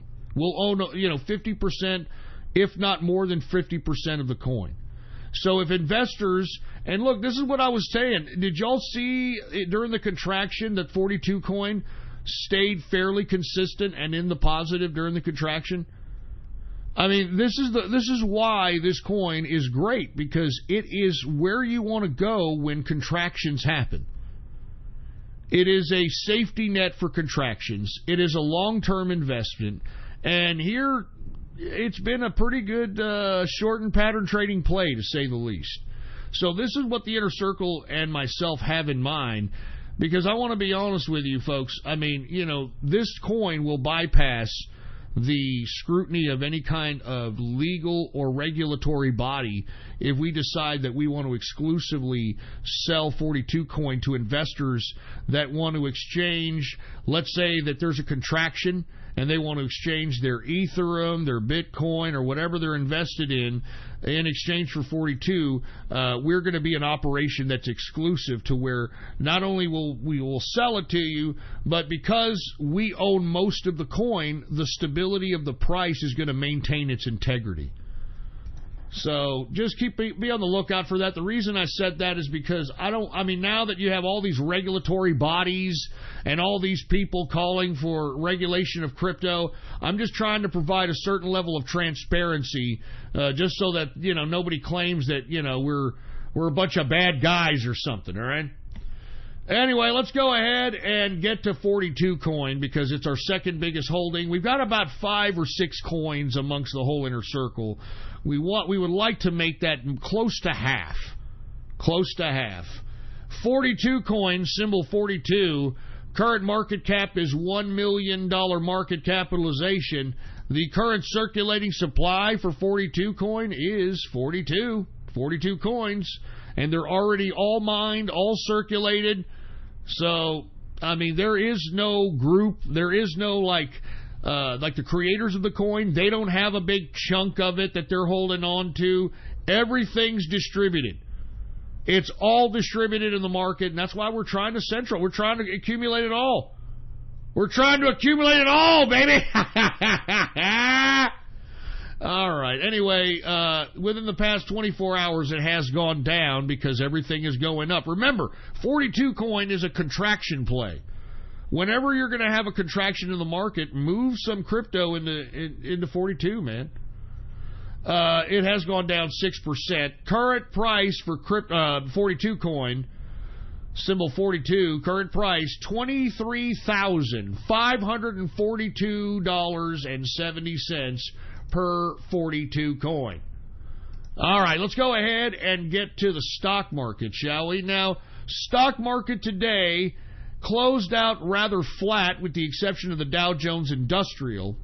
Let's take a look at it. We've got the Dow up 44.95 points, a percentage increase of 0.18%, closing out the Dow at 25,064.36 points for the Dow Jones Industrial. We've got the S&P down very slightly, 2.88 points, a percentage decrease of 0.10%, closing out the S&P at 2,798.43 points for the S&P 500. We've got the NASDAQ. It's also down today 20.26 points, a percentage decrease of 0.26%, closing out the NASDAQ at 7,805.72 points for the NASDAQ composite. Let's go ahead and get to commodities, folks. Let's see what's going on here. Energy is going down, folks, and the reason is because, well, we've got OPEC claiming that they're going to increase the production supply. We also heard some energy news coming out of the meeting of Putin-Trump summit. But I'll talk about that here in a little bit. Let's go ahead and get to WTI sweet crude. WTI is up very slightly today, 3 cents, a percentage increase of 0.04%, closing out WTI at $68.09 per barrel of WTI sweet crude. We've got Brent crude up today, 43 cents, a percentage increase of 0.60%. Closing out Brent crude at $72.27 per barrel of Brent crude oil. Gasoline is also up 0.39%. Natural gas is up 0.40%. And heating oil is up 0.46%. Let's get to the metals, shall we? The metals! Let's get to the goddamn metals. Gold is unchanged today, folks. Gold is unchanged. Closing out gold at $1,239.70 per troy ounce of gold. Silver is down a penny, a percentage decrease of 0.04%, closing out silver at $15.81 per troy ounce of silver. We've got copper down today, it's up. Copper is up 0.38%. Platinum is up 0.27%. Let's go ahead and get to agriculture, shall we? And remember, these tariffs were supposed to bring down the cost of commodities, huh? What happened?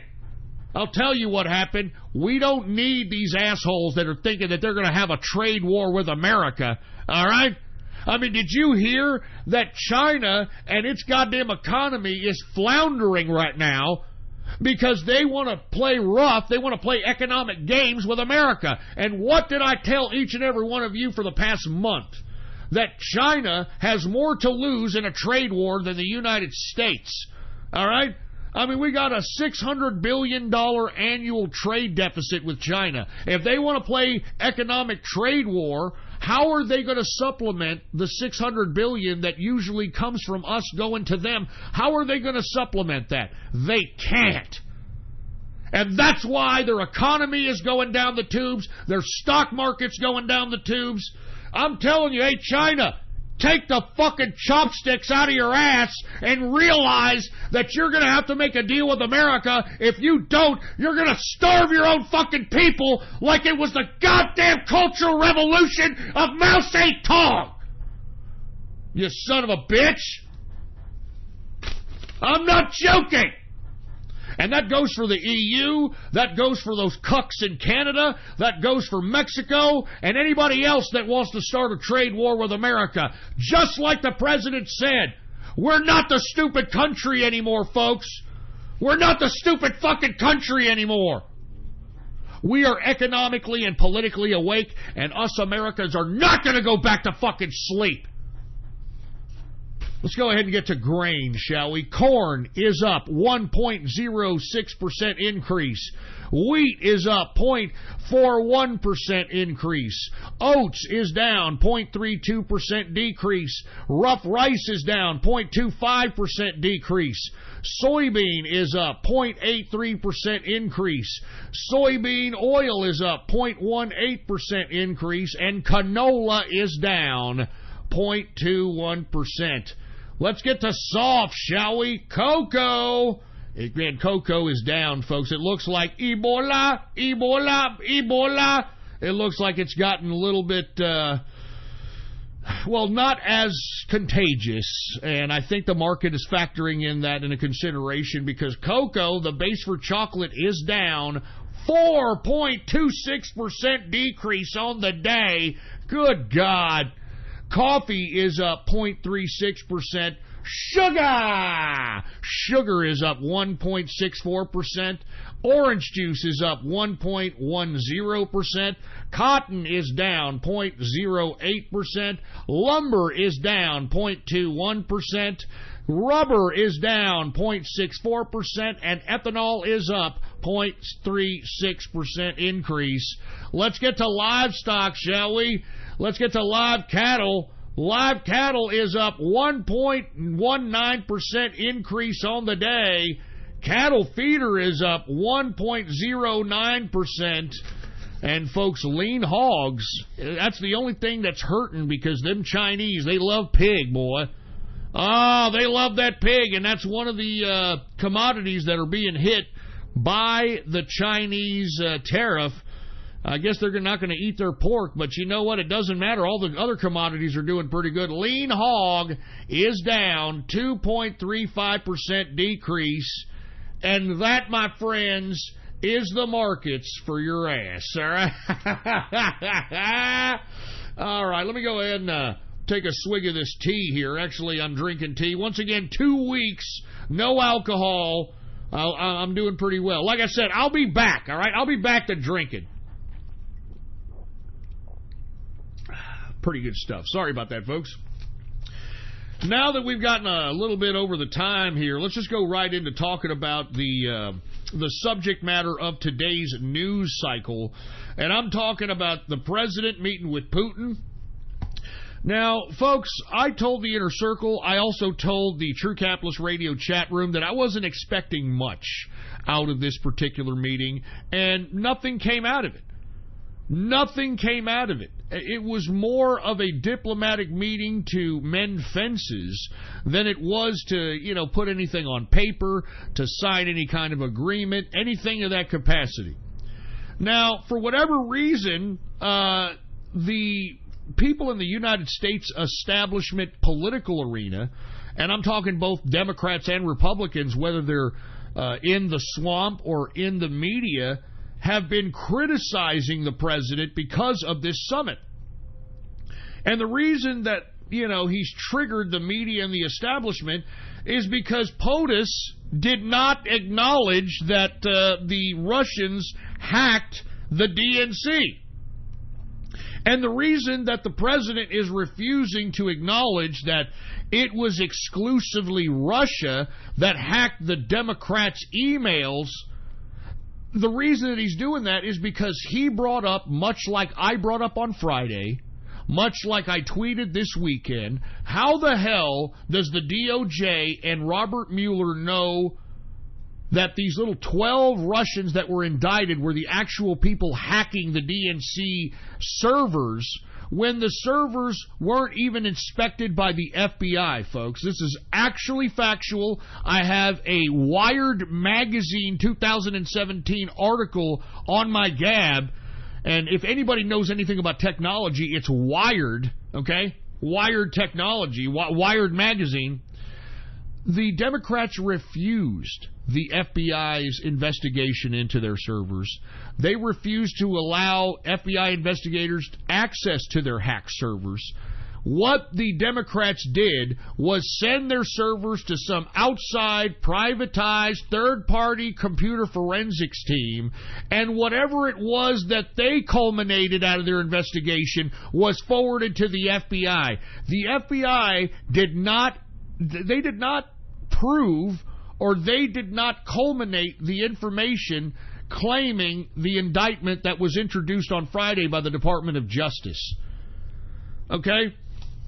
And unless we forget that the Department of Justice claims that how they were able to obtain the information from the DNC was through spear phishing. I've never heard of spear phishing, but I've heard of phishing before, which is what dumbass Rosenstein was describing during his stupid press conference, meaning that somebody spoofs an email and convinces you to click a link or something via email, and then once you click a link, you either infect yourself with a Trojan horse, giving somebody access to your computer or giving somebody access to your passwords, whatever the case might be. And I'm going to be, listen, I'm not going to try to say that I had anything to do with any of that stuff. But I can assure you, just like I assured you in 2016, that the Russians had nothing to do with obtaining the Democrats, the Democratic Party's emails. I mean, let's be honest, folks. It was Seth Rich, like I had always said. The unfortunate part about it is that we're never going to know who the culprits were on who killed Seth Rich and why Seth Rich was killed to begin with.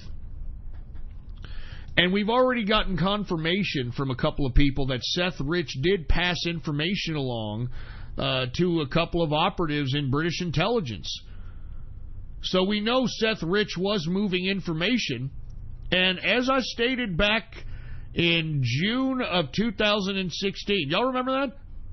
June of 2016, I said that Seth Rich, before anybody even came out with it, I said that Seth Rich was the supplier of the DNC leaks, the DNC information.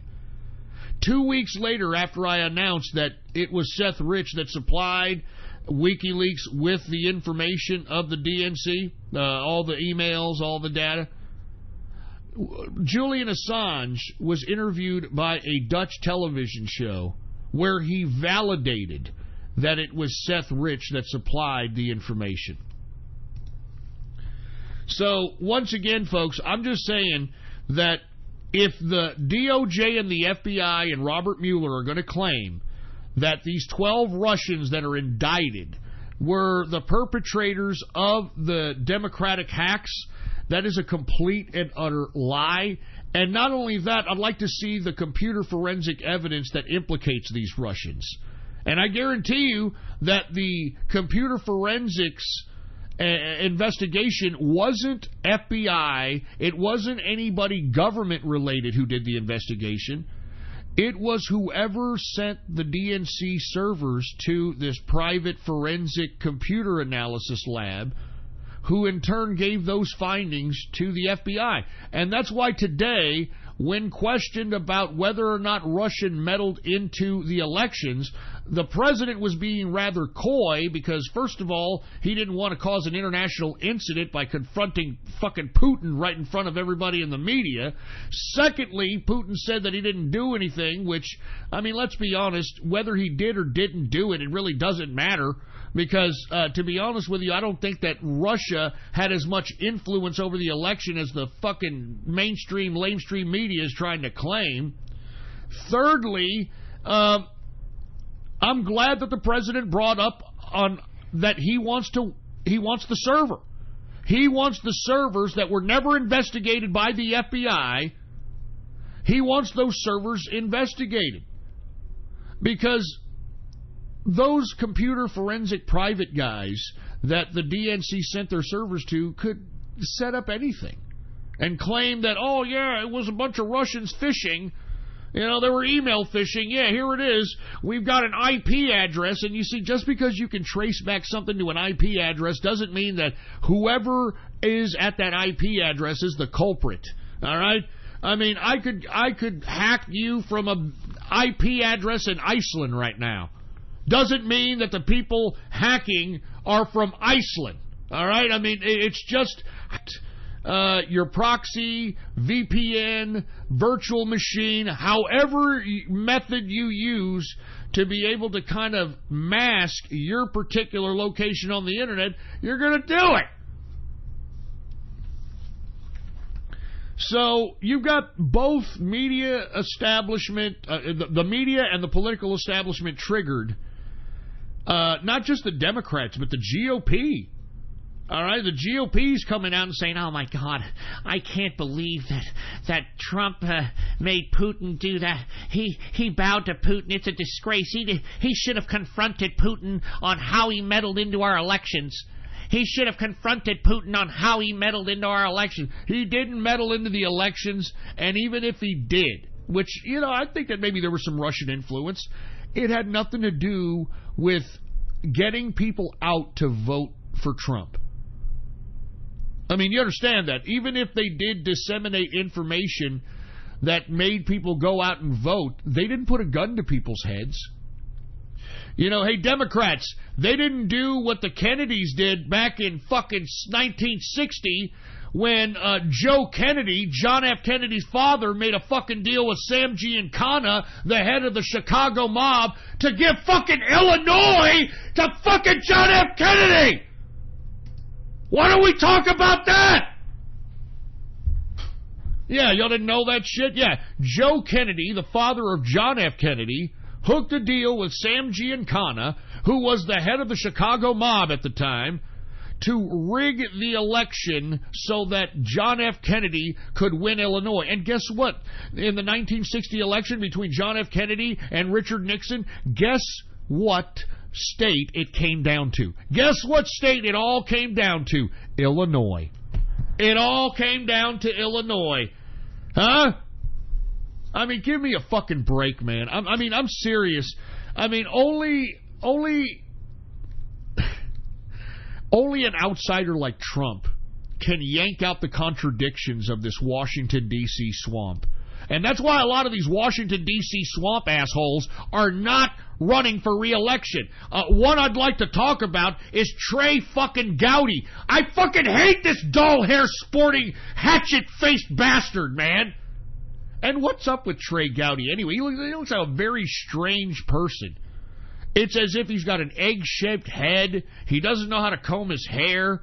He's got a weird-looking face. You know what I mean? He talks like he's, talking from a goddamn dolphin blowhole that he calls a mouth. I mean, what is this guy? The reason I bring up Trey Gowdy, folks, is because, as I've been saying, I've been criticizing Trey Gowdy for months. He's been saying, "Oh, we don't need an end to the Robert Mueller investigation. No, we need the Robert Mueller investigation to keep going." Well, today, he was asked what the president should say when it comes to meeting with Putin. Well, you know what the president should say is where he could pick up the 12 Russians that were indicted this past Friday from the Department of Justice. And then they asked him, do you think that Rod Rosenstein should be impeached? As a matter of fact, the GOP is moving to impeach him as we speak. We're going to talk about that in a second. But when Trey Gowdy was asked that, he said, "I don't think Rod Rosenstein should be impeached. No, I think that Rod Rosenstein should be doing his job." I mean, do you understand how much of a fucking contradiction Trey Gowdy is, man? He's your typical quintessential bureaucratic scumbag that shouldn't be fucking trusted.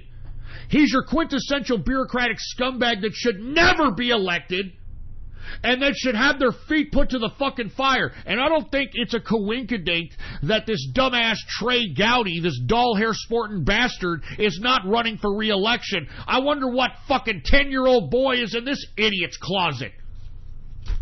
Stupid fucking asshole. I hate fucking Trey Gowdy. Everybody gives Trey Gowdy some fucking props because he talks loud and he talks like some fucking southern redneck. Yeah, great. Big fucking deal. All right? He botched. All right?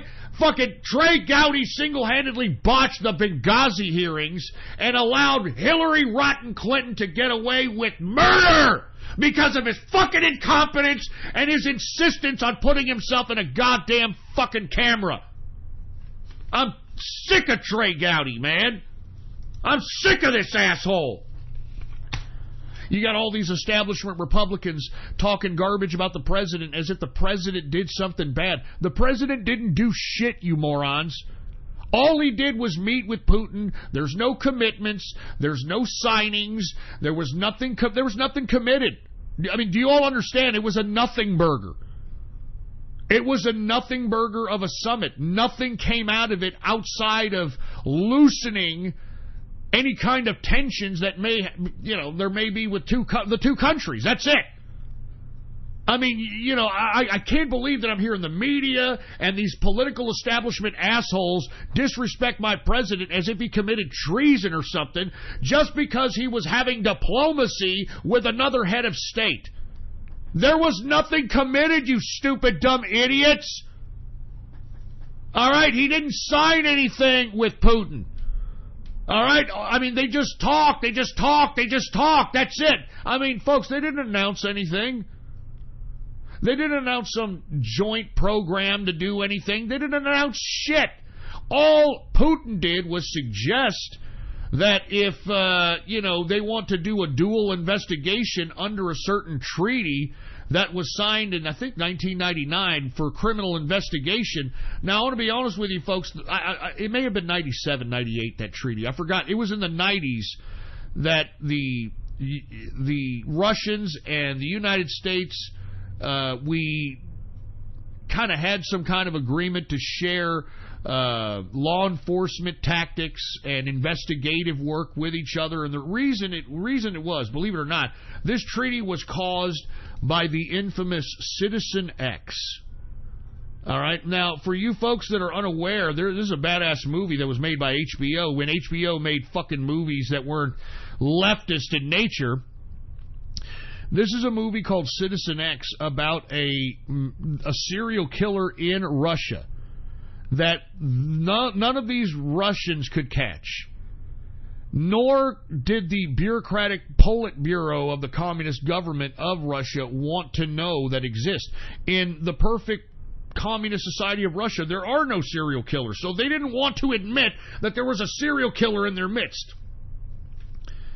So it took a cooperation between the United States and FBI, or excuse me, the Russians and the FBI in an attempt to try to take this guy down. And it's a good movie. I strongly advise it. Citizen X. Citizen X. Great movie. And it's about this treaty that Putin invoked in an attempt to try to, suggest. They didn't agree. Donald Trump didn't say, yeah, we're both going to investigate the Russia-Trump connection. He didn't say that. Putin suggested it, and that was it. It was just a suggestion. I mean, you fucking idiots need to realize that actions speak louder than words, okay? Actions speak louder than words. I mean, there's a big difference in what Trump says and what he does, okay? Because what he does means more than what he says. And everything that he has passed into law has been pro-America. Every policy he has enacted has been pro-America and to make America great again. I mean, I hate to use his campaign slogan, but it's the absolute fact.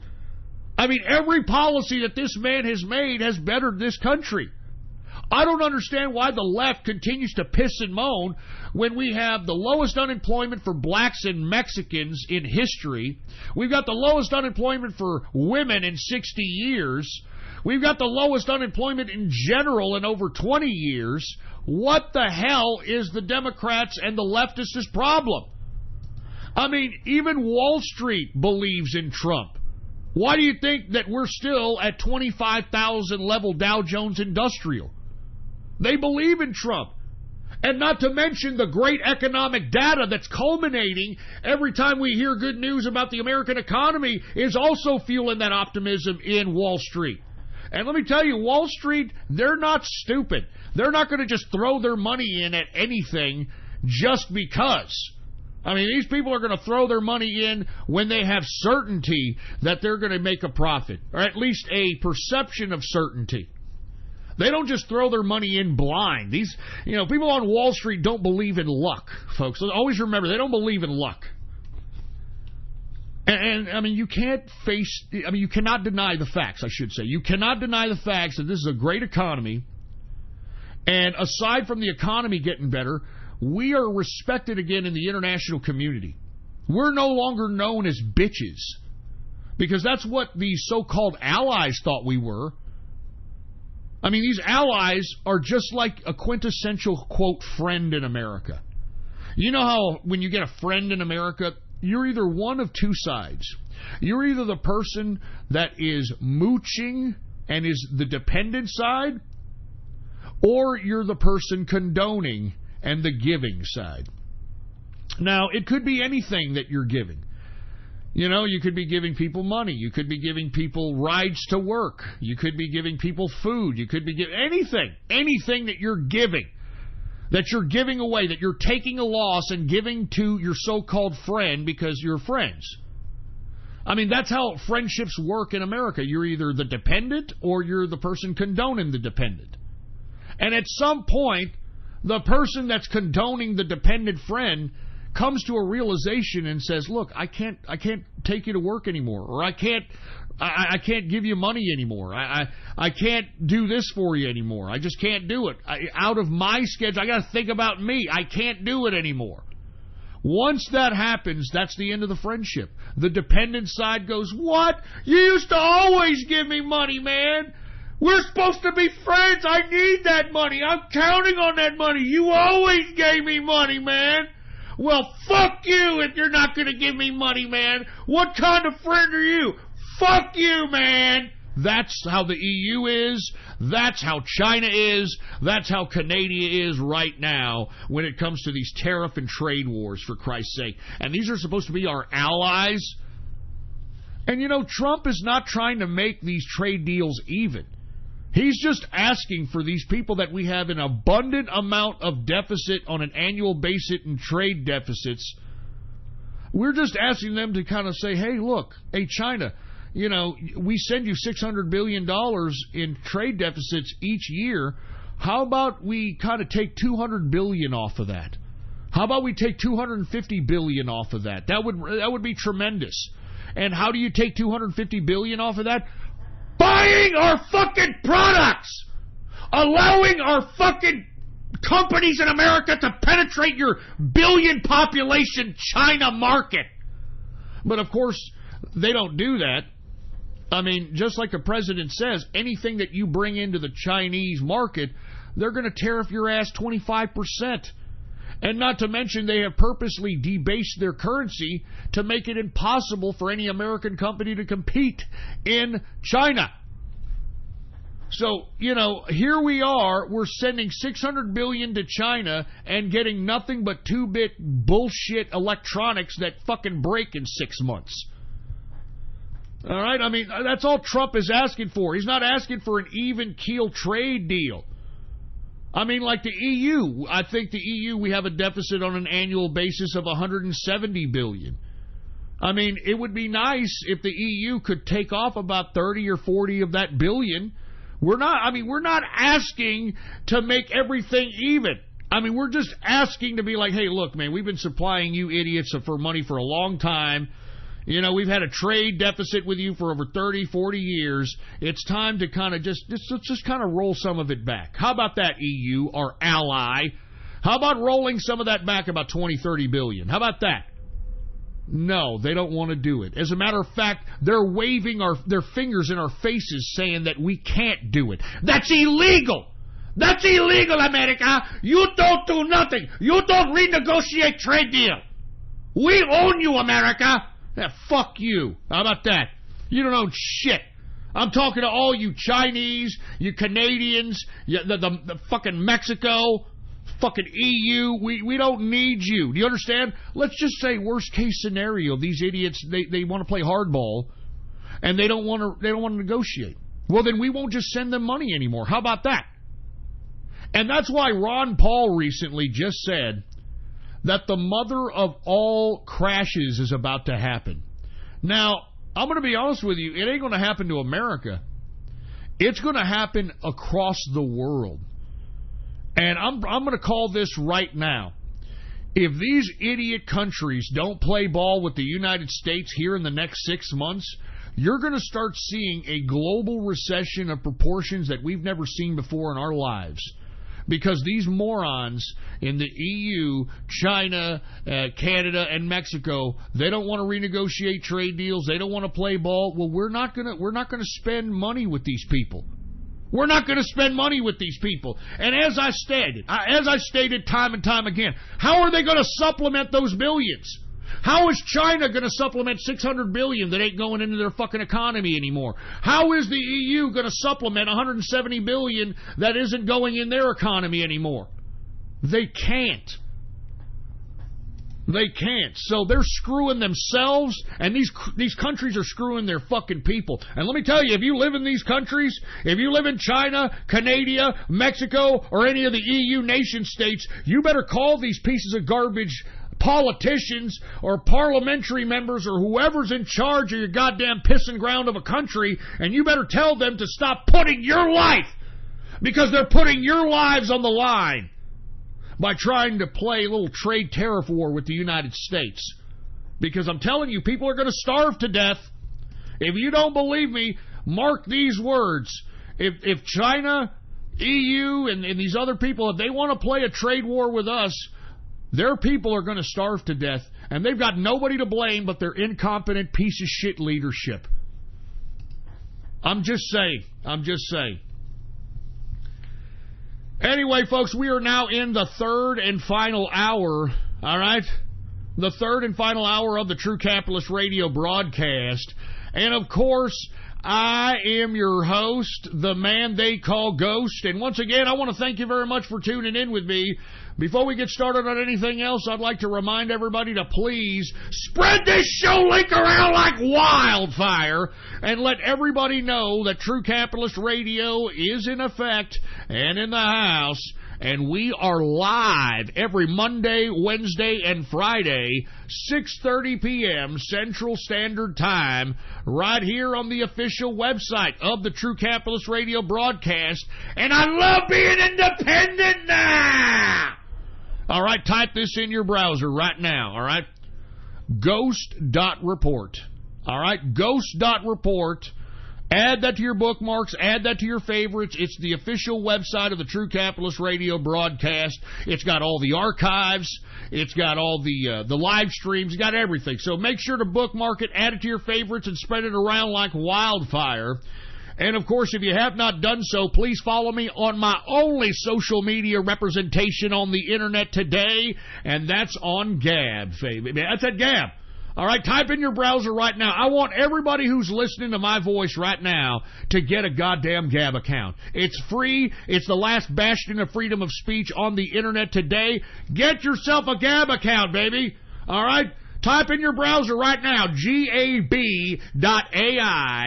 gab.ai, and you can follow me on that social media under the name Politics Ghost, all right? All one word, no underscores, Politics Ghost is the name to follow. And once again, folks, this week will be the last week we are going to be selling the yours truly autograph, the Ghost autograph. Go ahead and go to my Gab account right now, Politics Ghost. Go to my Gab account and click the link on the first post that states how to purchase a Ghost autograph. Okay? Listen to the video. It'll give you the instructions how to purchase a Ghost autograph. And remember, by purchasing a Ghost autograph, not only are you supporting the show, man, which I really appreciate, because remember, yours truly ain't making dick on this broadcast anymore. I went from making $4,000 a month on Blog Talk Radio and whatever else I sold in merch to nothing. But I don't give a shit. I'm going to keep on trucking. I'm not going to allow the establishment and corporate fucking fascists to stop me. I will not be stopped. I am the underground. You understand that? If you're listening to the sound of my voice, you're listening to the political underground. That's why they're trying to stop me. That's why they're trying to censor me. You understand that? I am the underground. You're goddamn right. Once again, go to my Gab account right now, Politics Ghost, and hit the first post that states how to purchase a Ghost autograph. Click the link. Click the actual link. Listen, and it'll give you the instructions on how to purchase a Ghost autograph, and purchase one, folks. It'll be the last week. If you don't get one this week, you ain't getting one at all. Just saying. Just saying. And by the way, If you want to chill with me in the True Capitalist Radio chat room, if you're not in the True Capitalist Radio chat room, baby, you're missing all kinds of internet tomfoolery. You would have been there listening when we doxed QN and we called his grandma. All right? Grandma put him on the phone and he didn't know. This idiot didn't know whether to shit or get off the pot.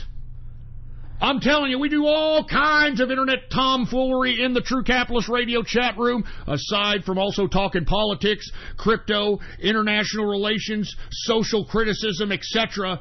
Come on down, baby. Be a part of the True Capitalist Radio chat room. I will be in the chat room later on tonight, so come kick back with us, baby.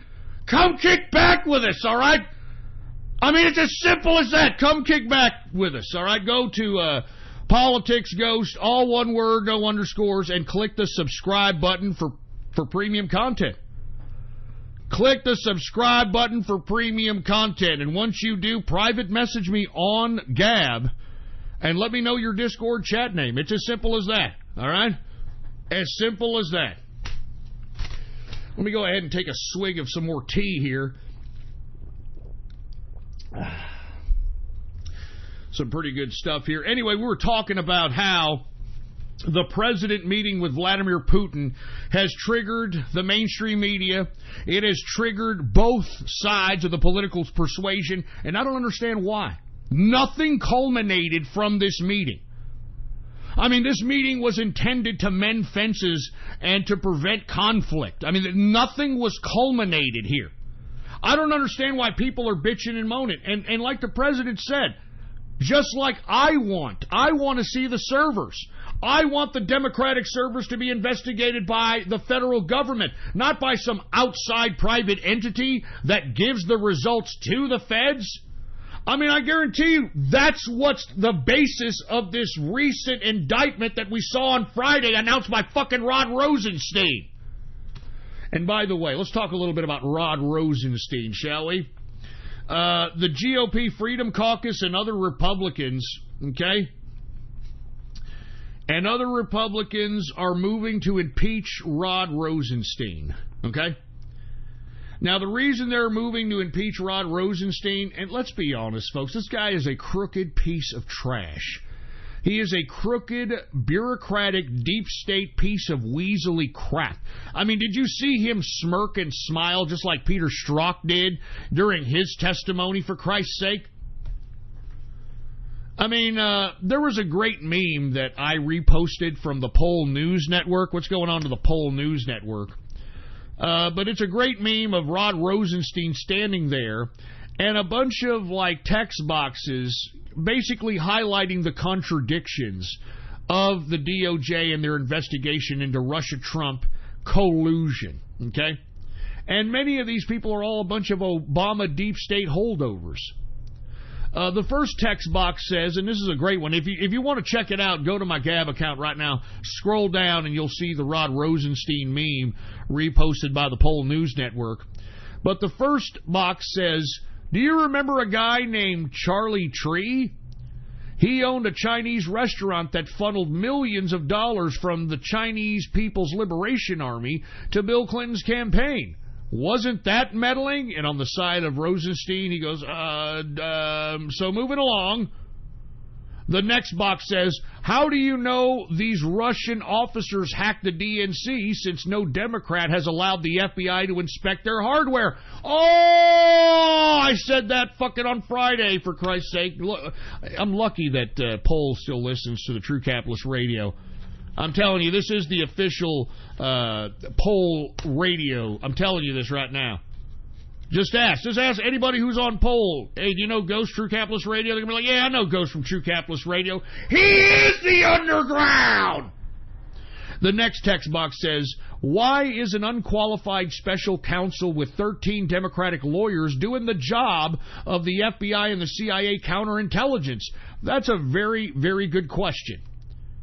Why is Robert Mueller and his unqualified special counsel of 13 Democratic lawyers doing the job of the FBI and the CIA counterintelligence? Very interesting. The next box says, in the 98 years of Russian meddling into our elections, Have we ever indicted a Russian intelligence officer? Why now? No, we have never indicted a Russian intelligence officer. Typically, what would happen, like let's say we found a Russian spy in our outfit, in, you know, whether it's FBI or somebody trying to spy for Russia, we capture them and traditionally trade them for our spies. I mean, that's notorious. It's notorious that we trade spies all the time. Hence why we've never indicted a Russian intelligence officer. I mean, Jesus Christ, people are so fucking stupid. The next box. Don't we meddle in the Russian elections? Yes, we certainly did. Didn't Hillary personally campaign against Putin as Secretary of State? Yes, she did. Yes, she did. And the last box says, haven't the Russians meddled in our elections since 1920? Of course they have. And what is meddling? Trying to influence the electorate. All right? And when you're trying to influence the electorate, I don't understand where the collusion is. It'd be one thing if there was any proof that Donald Trump knew that the Russian intelligence or Russian hackers or whatever were hacking into the actual electoral computer databases and either taking out Democratic votes or putting in votes for Trump, but there is no such thing. There is no such thing. I mean, that's why it went from Russian hacking to Russian meddling. I mean, you have to understand the legalese language of this. That's why it went from Russian hacking to Russian meddling. They went from hacking, now they're just meddling. They just meddled in our election. They meddled in our election. Jesus Christ. Anyway, despite all this, folks, despite all the negative press, despite the slanderous and libelous lies by the mainstream media, our president, President Donald Trump's approval rating is still 45%. And that is liberal Rasmussen poll. That is a liberal Rasmussen poll, so that should tell you something. But once again, GOP Freedom Caucus and other Republicans are moving to impeach Rod Rosenstein. But of course, you've got some people like Trey Gowdy who don't want to impeach the man, who think that Rod Rosenstein is I don't know, blind justice, when we all know he isn't. There should have never been a special counsel, especially involving the corrupt Robert Mueller as the head of it. There should have never been a special counsel in relation to this goddamn Russia-Trump shit, because there was no collusion. It's been over a year. $20 million. Over $20 million has been spent by Robert Mueller and his special counsel, and not one shred of Russia-Trump collusion evidence. It's about time that Robert Mueller either be disbanded or he himself needs to be investigated. I personally believe that Robert Mueller should be investigated. I mean, I think that he has a little bit of responsibility for the 9/11 attacks. I mean, he admitted it himself. He admitted it himself. Look on my blog right now, ghost.report, and scroll down until you see the fat jowled face of Robert Mueller. Click that damn article. I link the 2002 CBS interview with Robert Mueller where he admits he fucked up. Where Robert Mueller admits he fucked up as the director of the FBI in relation to preventing the 9/11 attacks. And has he ever been held accountable? Has he been ever accountable for anything? For anything! Has he been accountable for anything? No! He was the FBI director when the Obama administration and Hillary Clinton thought it was okay to sell Russia 70% of our uranium. Everything was okay then. How come it's not okay now? Because I'm telling you, folks, you know what this all comes down to? You know who is really colluding with the Russians? The Democrats. The Democrats were colluding with Russia. And you know where the proof is? I mean, just one shred of proof. I'm sure if you do an extensive investigation, you probably find a bunch of links. But the Russian dossier is the link in which the Democratic Party colluded with Russia. Because, folks, I mean, it was admitted by Hillary Clinton that she funded the dossier, which meant she colluded with actual Russians to get dirt on her opponent. How come Robert Mueller isn't investigating that shit? I'm telling you, just like the president said, this whole thing is rigged, folks. It's fucking rigged. And if none of these bastards end up going to prison, and I'm talking Peter Strzok, Lisa Page, Bruce and Nellie Orr, James Comey, Rod Rosenstein, Robert Mueller. If none of these people go to jail for this grand conspiracy, because it was a conspiracy, folks. This was an attempt by the deep state to remove a duly elected president. I mean, the deep state was trying to supersede the will of the American people. That's exactly what they were doing in this conspiracy. They were superseding the will of the American people because they were trying to play kingmaker. If none of these people go to prison, then there is no fucking justice. Do you understand me? If none of these assholes involved in this goddamn conspiracy go to prison, then there is no justice in America. Good God. Anyway, let me continue going, folks. All right, let me move on. I want to talk about this Alexandria Ocasio-Cortez. You know, I'm the girl from the Bronx, man. I'm the girl from the Bronx, bitch.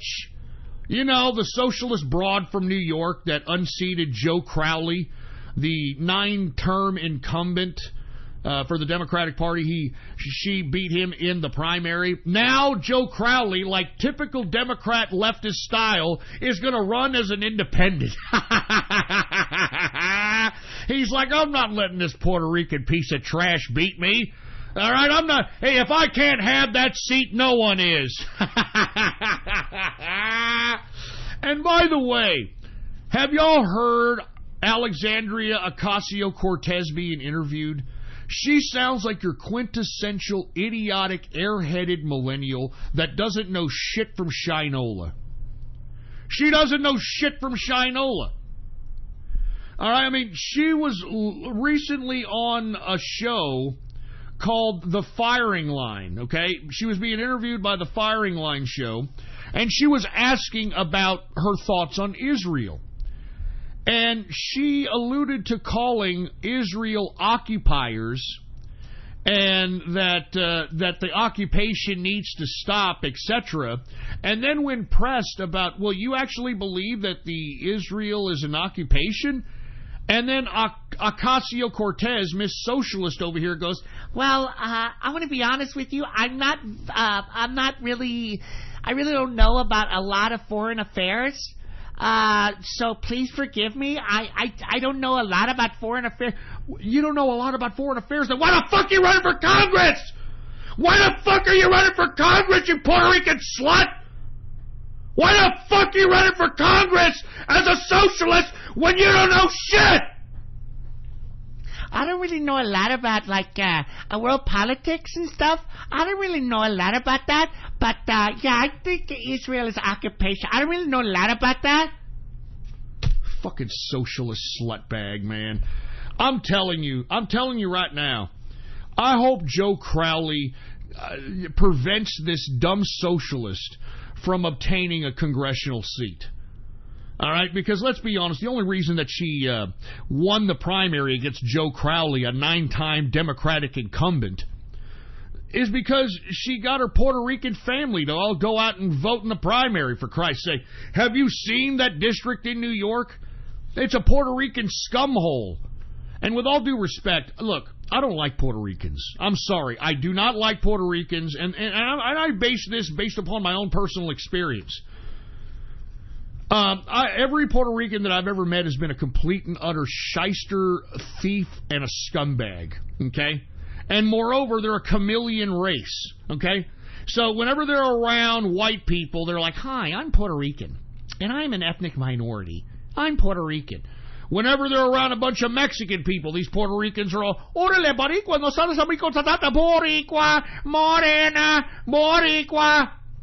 And then whenever they're around a bunch of black people, it's like, yeah, what's up, man? I'm Puerto Rican, man. You know what I'm saying? Yeah, man. I mean, I'm tired of them. I'm tired of him, and on top of that, I'm sorry. I mean, I'm saying this because I'm prejudging, okay? I'm not racist against Puerto Ricans. I'm prejudiced against Puerto Ricans. A big fucking difference. I'm prejudging Puerto Ricans, okay? And the reason I'm prejudging Puerto Rican is because every Puerto Rican I've ever met has encompassed what I'm saying. Puerto Ricans are the laziest pieces of trash that you will ever meet in your life. And like I said, all you got to do is look at the Hurricane Maria post-fiasco. I mean, I'm serious. I mean, look at Google search photos Maria Hurricane Puerto Rico cell phone. Put that in Google.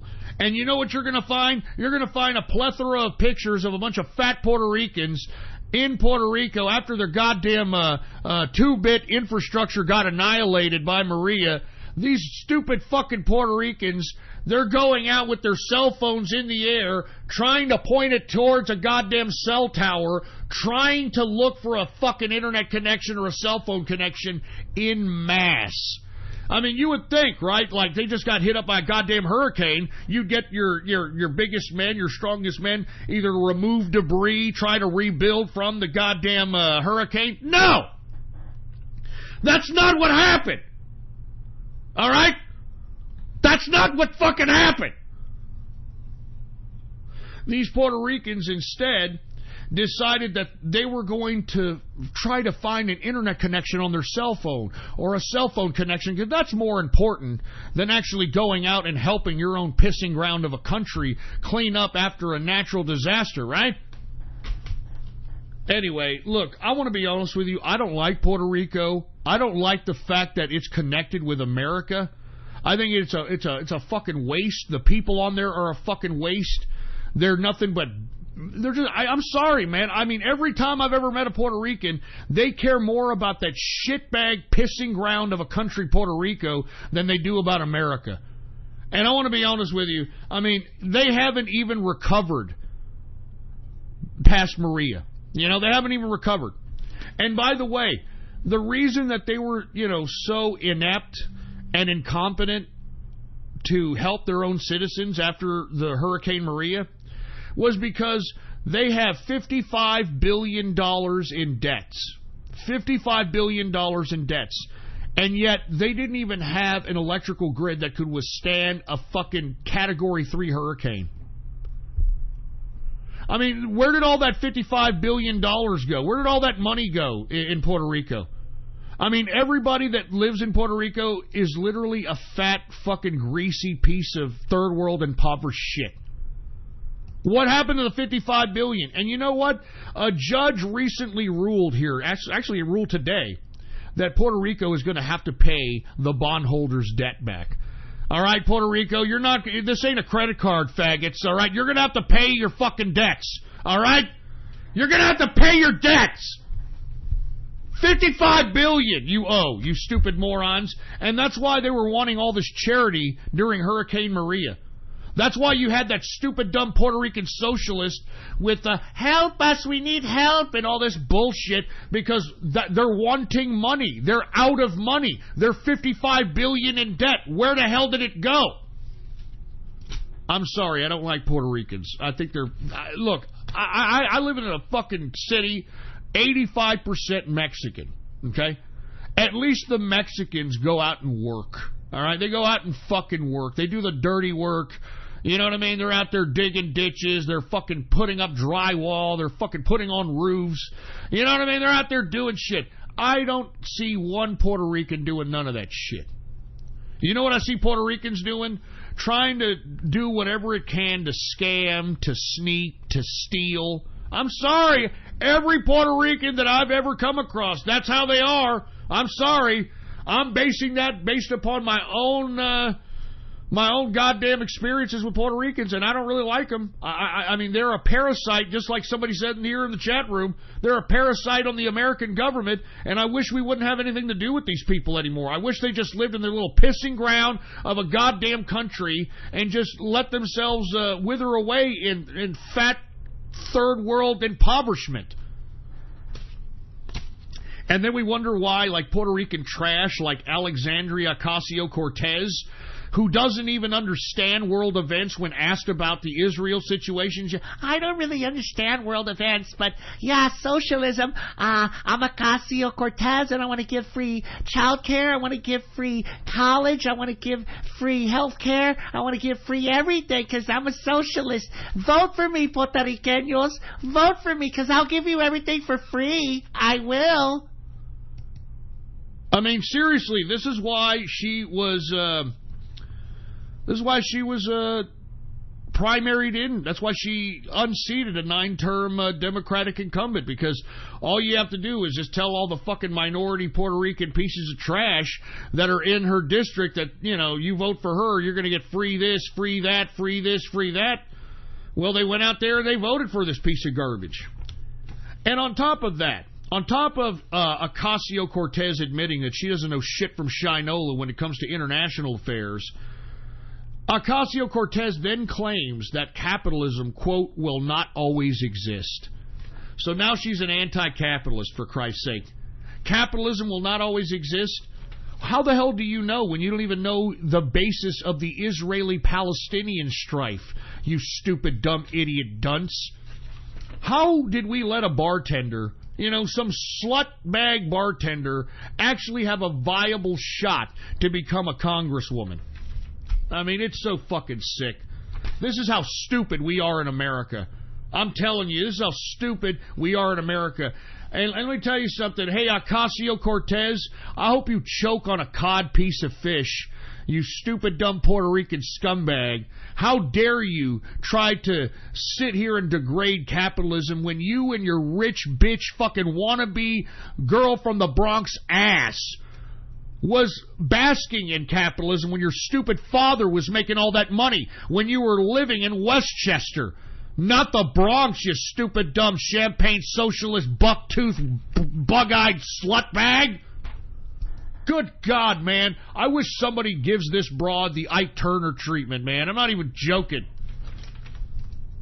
I mean, how and why Americans are so comfortable allowing this socialist to run for Congress without any kind of retribution is beyond me. I mean, let me tell you something. In America, the environment should be so fucking uncomfortable for any socialist, for any communist to run for any fucking office in this country. They should feel scared. They should feel fucking fear. You want to know why? Because the only good communist is a dead communist. The only good socialist is a dead socialist. Why? Because socialism and communism, I hate to keep repeating this, robs the individual of their own decision making, robs the individual from their own choice. Remember, communism is socialism, socialism is communism. The basis of both are centralization of power, meaning that the central government makes all the decisions for the individual. The government decides where you work. The government decides how much you eat. The government decides how many kids you have. The government decides how much big of a house you're going to have, how much money you make. The government decides everything under communism and socialism. And if you don't believe me, ask the fucking idiots in Venezuela that voluntarily voted in socialism. Ask Venezuela who voluntarily voted in socialism whether or not socialism worked out for them. Ask them! Ask those Venezuelans if socialism worked out for them. Ask them! Ask them! They're fucking starving to death because of the incompetence of the centralization of their government. Remember, the government in communism or socialism makes every decision for everybody in the state. That's what I'm telling you. Anybody who's advocating socialism or communism, like this Ocasio-Cortez, she knows socialism and communism can't feed the people. They know, Ocasio-Cortez knows that it's political romanticism, and she's just using that rhetoric to galvanize a bunch of morons so that they can vote for her. She knows that none of the social promises can ever come to fruition. She knows this. The only reason she's utilizing this rhetoric is because she wants power. Anybody advocating communism or socialism that are actually trying to run for politics, or that are influential in the arts, or that are influential in industry, anybody advocating socialism or communism are doing so, especially at those high capacities, are doing so because they want to control people. They want to micromanage people's lives. I'm talking groups of people, masses of people. Anybody who's a communist or socialist or totalitarian freaks, and they want to micromanage everybody's life so that they can recreate society how they see fit. And that goes completely against capitalism, because what does capitalism do? It emphasizes the individual. It puts emphasis on the individual. It puts emphasis on freedom, on choices, on decisions of individuals. In capitalism, you have the choice on whether or not you're going to be an impoverished piece of loser shit, you're going to be middle class, or you're going to be rich. You have the ability, you have the choice, you have the power to carve out your own destiny. But you won't have any choice. You won't have any power under communism or socialism. There is not one communist or socialist model that has ever proven the test of time.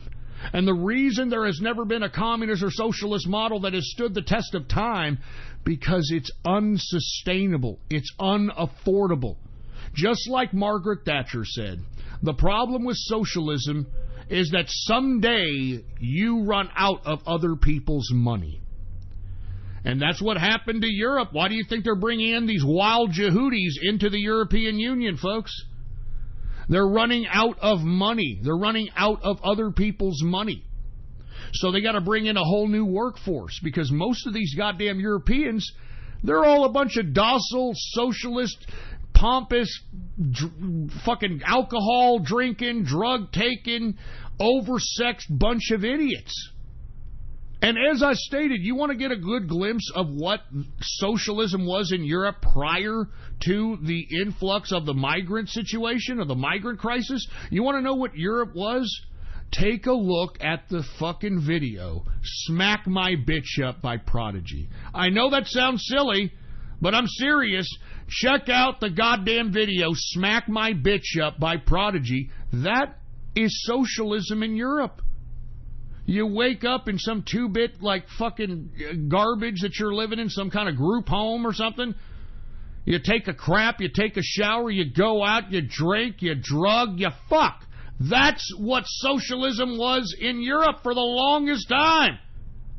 Well, that has been all put away. You know, it ain't your proverbial Europe anymore. Because why? They allowed the Yehudis to come in.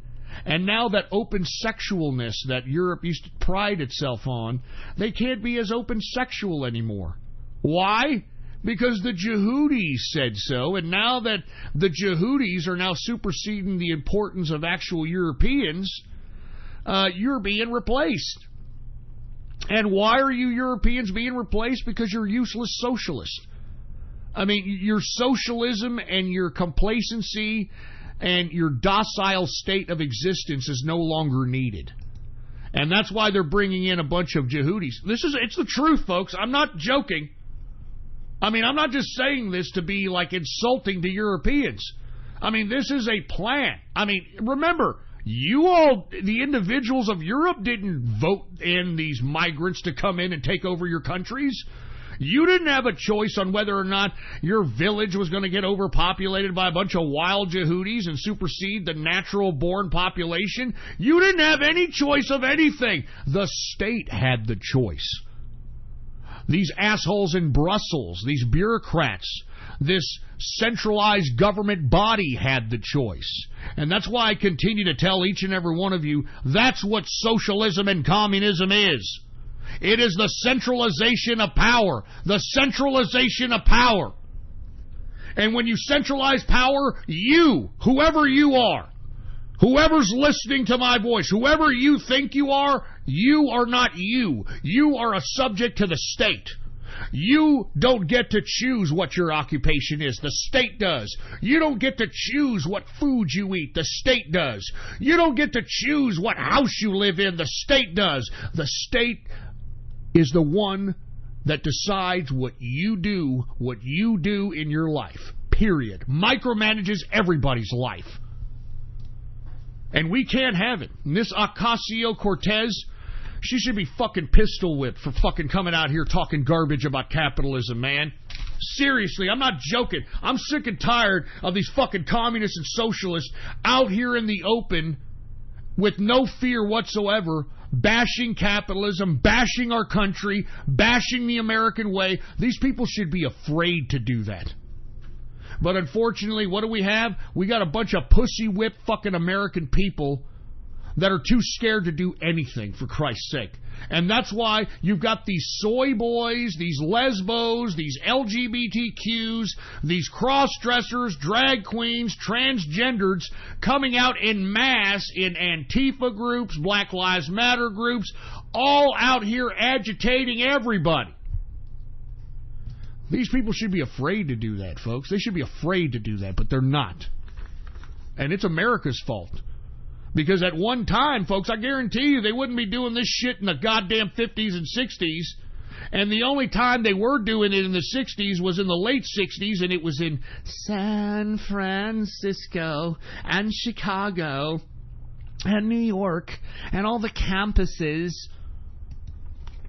I mean, I'm telling you this right now, man. We got to make these fucking socialists and communists fear being socialists and communists. And I'm going to be honest with you, folks. I don't think socialism and communists are human. I mean, folks, have you seen this one gab that I posted earlier today showing how leftism is a mental disease? Take a look at it. 1, 2, 3, 4 posts down. It says, "This will be your child if America elects Democrats in 2018. Enough is enough. Leftism is a mental disease. This meme proves it." And take a look. It shows the profile Twitter picture of somebody named Charles whatever from 2014 to 2018. And because Charles Clymer, I guess his name is, because this man in 2014 was writing for the Huffington Post and was a male feminist and founder of Equality for Women, he went from 2014 being a feminist fruit bowl leftist to now in 2018 he has completely transitioned into a tranny. And this is an ex-Army vet.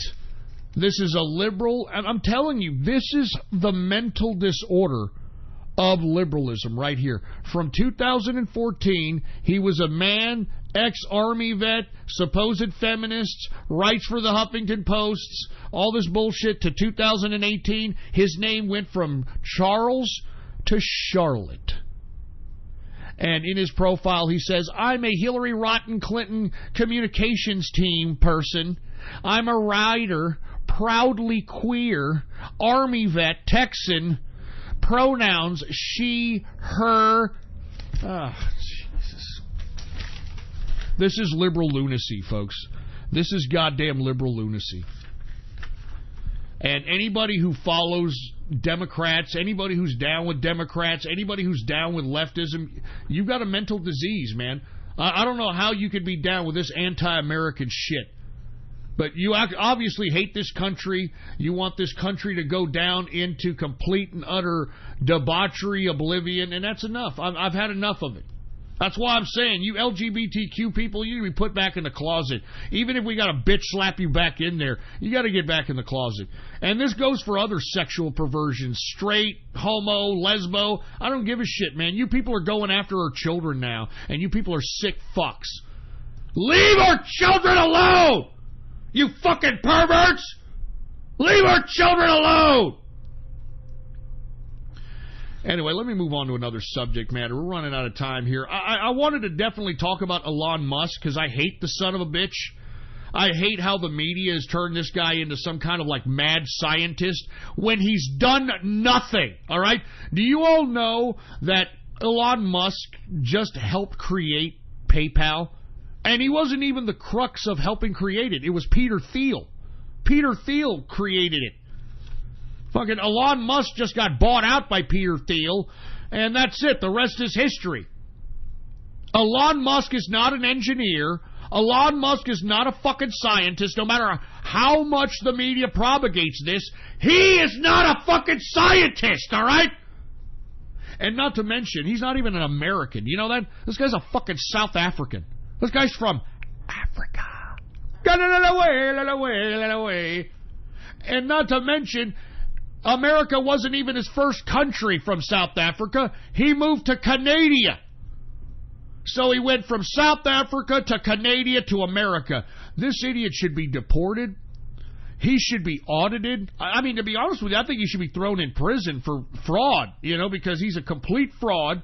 He's taken $5 billion of U.S. tax dollars and has produced absolutely nothing. He's produced nothing. I mean, that stupid, ridiculous Tesla car, how many people are going to have to get into car accidents and die before people realize that this guy really done goofed, all right? That Elon Musk really done goofed, that he really didn't know what the fuck he was doing. He just took our money and decided to make companies out of it, trying to make more capital. I mean, this guy should be fucking in prison for fraud. I'm not even joking. I'm not even joking. Well, the reason I bring up Elon Musk is because remember this whole these Taiwanese kids that were trapped in that cave? And, of course, Musk saw, oh, man, look, the Taiwanese cave thing is in the media. Let me pretend that I've got a kid's submarine and pretend that I can give it to these kids so I can put my name in the media so I can try to sell more of these goddamn cars that keep putting people in the graves. Come on, man. Yeah, anyway, during the time in which these, kids were trapped in that cave, these Taiwanese kids were trapped, during that time, Elon Musk claimed that he had some kind of a kid submarine that he was supposedly going to allow the Thai government or the rescuers to use in an attempt to help these kids out of the cave. And, I mean, throughout the whole ordeal, Elon Musk continued to shove his goddamn mug on the television. He continued to insist that he's got this kid submarine and that he could save the day. He was purely using this as a marketing ploy. Anybody with any common sense knows this. Well, one of the Thai kid rescuers, some British cave expert who helped get these kids out of that trapped cave, claimed that, the Musk submarine was a pure PR stunt. He admitted that in an interview. He also said that the submarine was a prototype, had absolutely no chance of working, and told Elon Musk to shove his submarine up his ass. All right? Literally, that's what he said. He called Elon Musk a fraud, and that this little stupid kid submarine would never work. It had no chance of working, etc. And you know what Musk did? Instead of ignoring it, instead of worrying about getting a goddamn Tesla car that fucking drives without crashing people to their fucking death, instead of doing that, he decides to get on his Twitter and call this British cave expert who helped get these kids out of that Taiwanese cave. He called this guy who saved these children's lives a pedo. I'm not joking. Elon Musk calls one of these guys who saved these Thai kids out of that cave, a British cave expert. He goes on Twitter and calls this guy a pedo because, you criticized my little kid's submarine. My little stupid dumb ego is bruised. I gotta go out and fucking slander you and call you a pedo because you made fun of me, Elon Musk. What a fucking scumbag. Calls the guy a pedo. Then once Elon Musk takes a little heat about calling this guy a pedo, he doubles down on it. He doubles down on the pedo tweet by tweeting, "Bet you $1 it's true." Bet you $1 it's true. Now look, this British cave diver has come out and said, look, I'm thinking about suing Elon Musk's ass, and he should. He should, but the problem is, if he gets a couple of $1 million off Elon Musk for this slander and libelous bullshit that Elon Musk tweeted, is that coming out of the $5 billion that the United States taxpayer funded fucking Elon Musk, for Christ's sake? I fucking hate this guy, man. I swear to God, Elon, you better not come to Texas, man. I'm not even joking around. If I find out that you're anywhere in Texas, I'm going to try to go wherever you're at just so I can break your fucking nose. I'm not even joking around. All right? I'm not joking. I want to break that fucking South African nose you got going on over there because you're a fucking fraud. You're a fucking fraud and you're a fucking immigrant. How dare Obama give you $5 billion for sucking whose mulatto cock? How dare he, for Christ's sake, man? You're a fucking fraud, Elon Musk, and you need to be put in fucking prison or at the very least deported out of my fucking country. Fuck you, Elon Musk. Fuck you and these stupid minions that you've got believing that you're some kind of a fucking scientist or some shit. Fuck you! Calling some fucking guy who saved children out of a cave a pedo guy because he criticizes his stupid bullshit machine. What a fucking asshole, man. I really don't like Elon Musk. I'm not even joking. If he comes to Texas, Austin, San Antonio, I'll drive wherever the fuck he's at, and I'll be like, hey, Elon, I'm going to pretend I like him. Hey, Elon Musk, how you doing? Boom! Right in his fucking nose! Fucking, right in your fucking nose! Get yourself a new one, Elon Musk! Huh? Why don't you build the new fucking honker in your goddamn Tesla laboratory, you fucking faggot! Fucking hate Elon Musk! I'm not even joking! He makes me sick! He's a big fucking con artist! He's a phony! He's a fraud! Fucking asshole! Anyway, look, we got about fucking 10 minutes left in this fucking broadcast. Give me my fucking tea. I'm going to go ahead and read some Drudge headlines since we got about 10 minutes left in the broadcast. And look, people are out here, they're bitching and moaning on Gab that, oh, Elon Musk is great, he's a great scientist. Shut the fuck up. Shut up! Jesus Christ, man. Anyway, let me move on here, all right? Let's take a look at some headlines. Of course, the top headlines, I don't understand why even Drudge is falling for this bullshit that Putin dominates. I don't see where Putin dominated anything. Nothing happened. I mean, the American president didn't capitulate nothing to Russia. Nothing happened. It was a big nothing burger of a summit. They just were trying to mend fences to prevent any kind of bad blood from continuing to happen. I mean, Jesus Christ, these fucking people, man. The hatred for Trump has just gone way out of proportion. Way out of proportion. I mean, look at the Daily Mirror. Putin's poodle, open treason. I mean, there was no deal made with Russia, you fucking faggots. There was nothing. Nothing. There was no capitulation. There was no deals made. I mean, this fucking media sucks. And, folks, that's why I keep telling you, we have to support independent media. I mean, we got to do it. All right? I mean, we've got to support independent media because if we don't, the only thing that we're going to know is truth as what these assholes in the mainstream media try to carve in narrative as truth.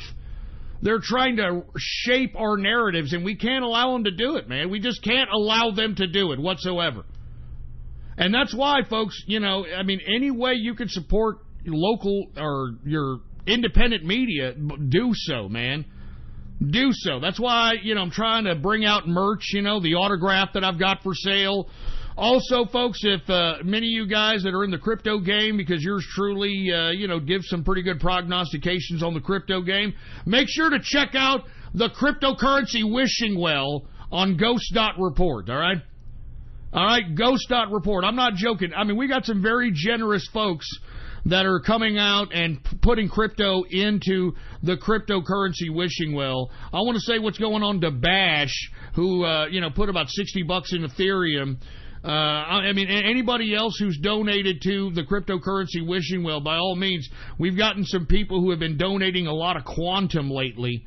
As recently as this morning, I got 2 quantum from somebody who is throwing into the cryptocurrency wishing well. And I want to be honest with you, folks, that helps a tremendous amount because it incentivizes yours truly to come out and give it all I got every Monday, Wednesday, and Friday, 6:30 p.m. Central Standard Time, and give you the straight political dope.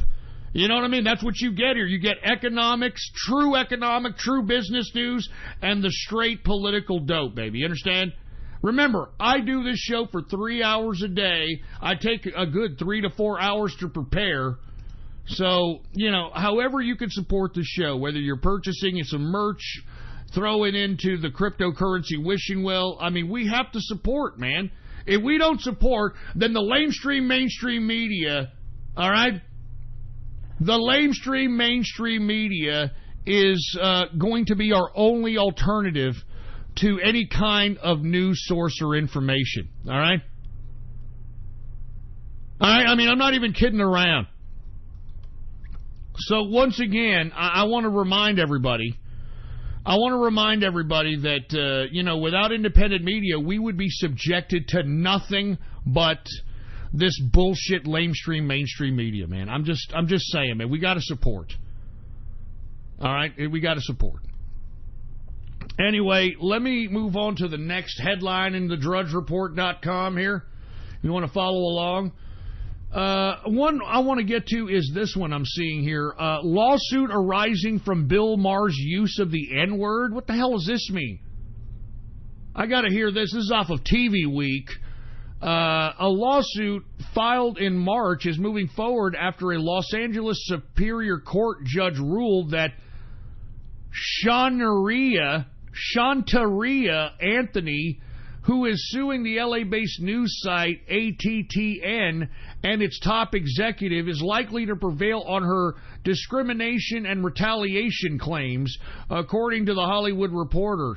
Anthony is alleging that she was fired from her job as an editor with AFVN after she took actions in response to Bill Maher's use of the N-word on his HBO show. The report notes that Maher is an investor in AFVN, along with Apple Music, Jimmy Iovine, and Ryan Seacrest. What did I tell you about Jimmy Iovine? Remember, I've talked about Jimmy Iovine before. This is the guy who brought gangster rap to suburban America. He's the guy who distributed the fucking Chronic album and the Doggy-Style album.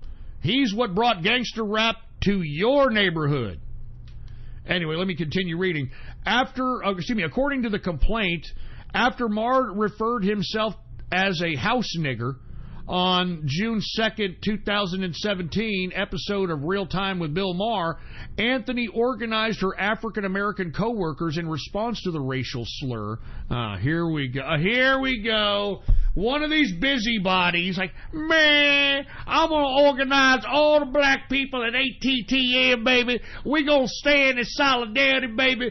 You know what, Bill Maher, even though you an investor, you don't be saying the nigger word, man. You don't be saying the word nigger. Are you kidding me? Hey, it's good to see the left eat itself, you know? It's good to see the left eat itself, all right?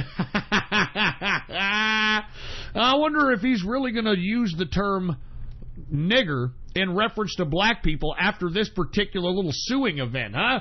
I'm going to be honest. Bill Maher has been pretty racially insensitive in many of his stand-ups. I remember when he and this was a pretty good stand-up show. I mean, listen, this is before Bill Maher turned into a complete socialist scumbag for the ratings. But he did a comedy special called Victory Begins at Home, which I think is a great HBO special. If you have not watched it, I mean, it's fucking funny. I mean, before he turned into a socialist scumbag, it was fucking funny. And one of the things that he did say was that George Bush, all he does is take a photo op, and, you know, that's all he does. And that's the definition of George W. Bush's presidency. And in one joke, he referred to George W. Bush like, you know, that's all he does. He just takes photo ops. He stands by a sequoia tree smiling and takes a photo op, and that's the environmental policy. There's a black kid sitting on my lap, you know? That's what George Bush was saying. I'm reading to a black kid. Am I freaking out? No. And then in that bit, Bill Maher says, am I like, get that tar baby off of me? No. And that's the race policy. So, I mean, you know, Bill Maher has utilized the word coon and tar baby and nigger and all these racist words more than an actual racist would. And it's only until now that the leftists have taken offense to this shit. It's only until now? Oh, my God. You know, I don't even know what else to say. I have no idea what else to say, man. Oh, Jesus Christ, man. What else do we have here? We've got... Pat Buchanan, worst ever cable news. Hold on, let me look at this. Let me see this headline here. Trump calls off Cold War II. Pat Buchanan. Now, I'm glad that Pat Buchanan is talking some sense to people here. I got to read this fucking article, because Pat Buchanan, I mean, you're talking about a real America at Pat Buchanan, all right? You're talking about real Americana, Pat Buchanan. You're talking about conservatism, Pat fucking Buchanan, all right? Now, this is a Pat Buchanan article off of WorldNet Daily. Trump calls off World War II. Pat Buchanan responds to John Brennan's vitriol with Patrick Henry quote, okay? This was written 3 hours ago, so you're listening to it, so let's read a little bit of it. Pat Buchanan's piece. Beginning his joint press conference with Vladimir Putin, President Trump declared that the U.S. relations with Russia have never been worse. He then added poignantly that he just changed that about 4 hours ago. It certainly did. With his remarks in Helsinki and at the NATO summit in Brussels, Trump has signaled a historic shift in U.S. foreign policy that may determine the future of this nation and the fate of his presidency. He has rejected the fundamental premise of American foreign policy since the end of the Cold War and blamed our wretched relations with Russia not on Vladimir Putin, but squarely on the U.S. establishment. In a tweet prior to the meeting, Trump indicated the elites of both parties, our relationship with Russia has never been worse thanks to many years of U.S. foolishness and stupidity, and now the rich hunt. Trump thereby repudiated the records and the agendas of the neocons and their liberal interventionist allies, as well as the archipelago of war party think tanks beavering away inside the Beltway. Look back over the week from Brussels to Britain to Helsinki. Trump's message has been clear, consistent, and startling. NATO is obsolete. European allies have freeloaded off the U.S. defense while rolling up huge trade surpluses at our expense. Those days are over. Europeans are going to stop stealing our markets and start paying for their own defense. And there will be no more Cold War II. We are not going to let Putin's annexation of Crimea or aid of pro-Russian rebels in Ukraine prevent us from working on a reapproachment and a partnership with him, Trump is saying. We are going to negotiate arms treaties and talk out our differences as Ronald Reagan did with Mikhail Gorbachev. Helsinki showed that Trump meant what he said when he declared repeatedly, peace with Russia is a good thing, not a bad thing. On Syria, Trump indicated that he and Putin are working with Benjamin Netanyahu, who wants all Iranian forces and Iranian-backed militias kept far away from the Golan Heights.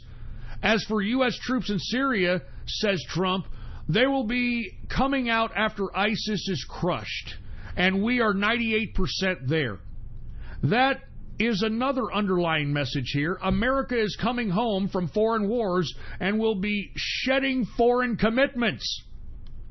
Both before and after the Trump-Putin meeting, the cable news coverage was as hostile and as hateful toward the president as anything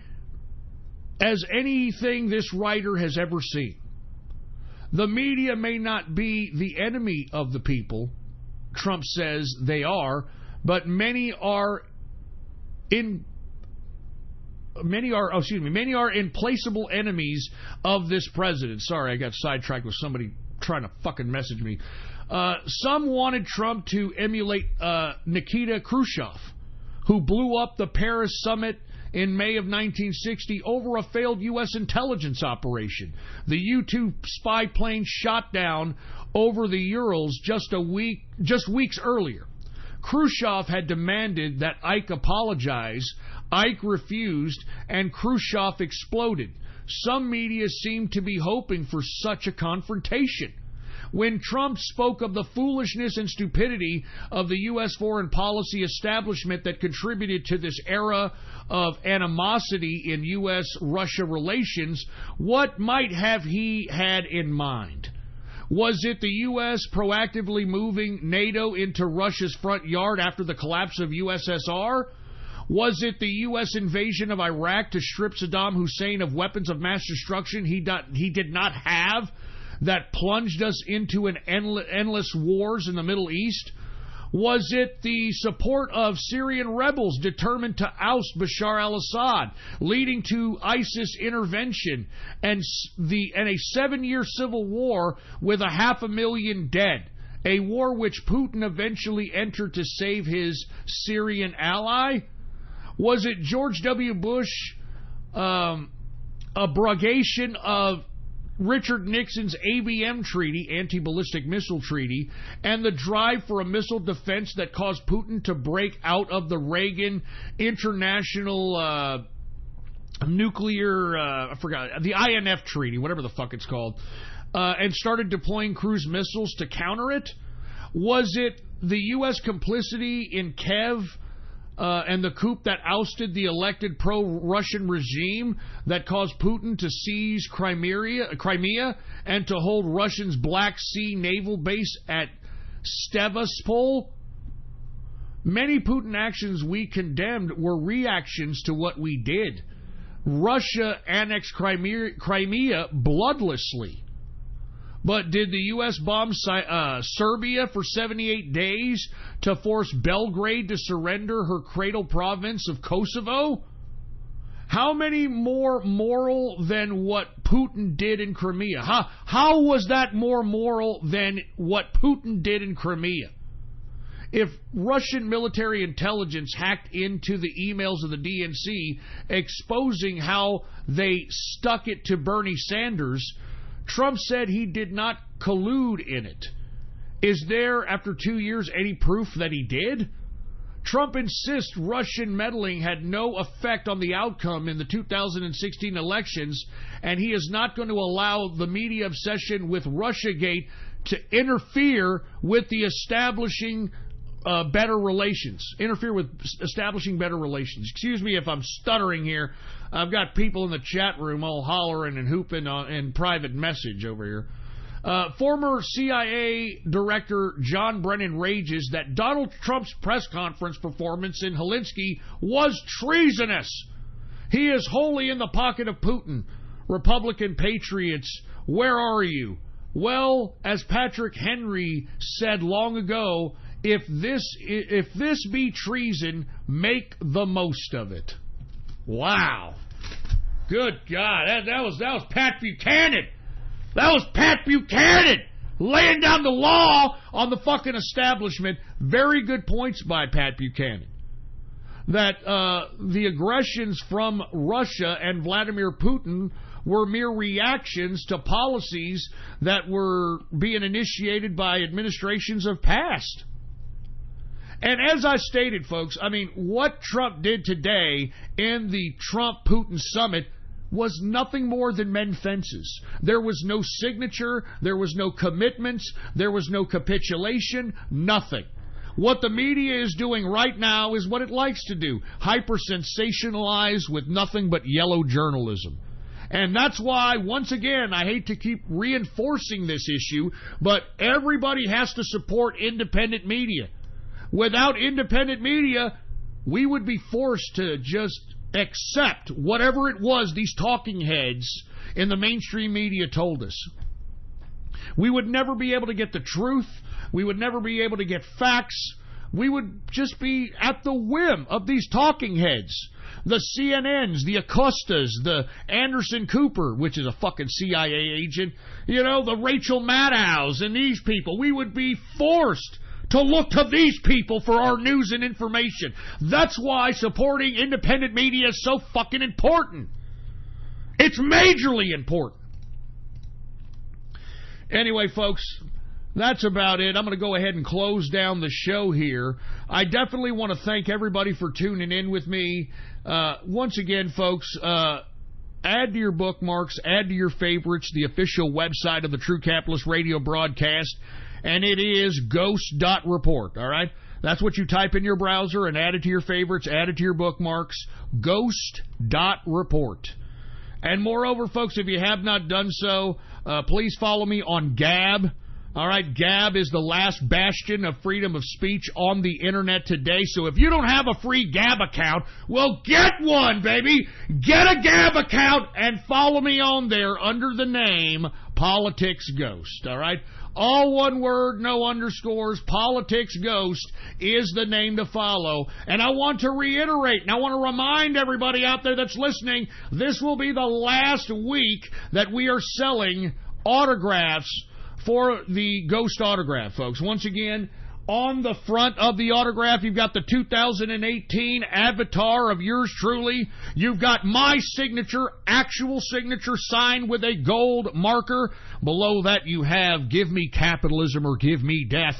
And on the back, you've got True Capitalist Radio at Ghost Report with a microphone icon.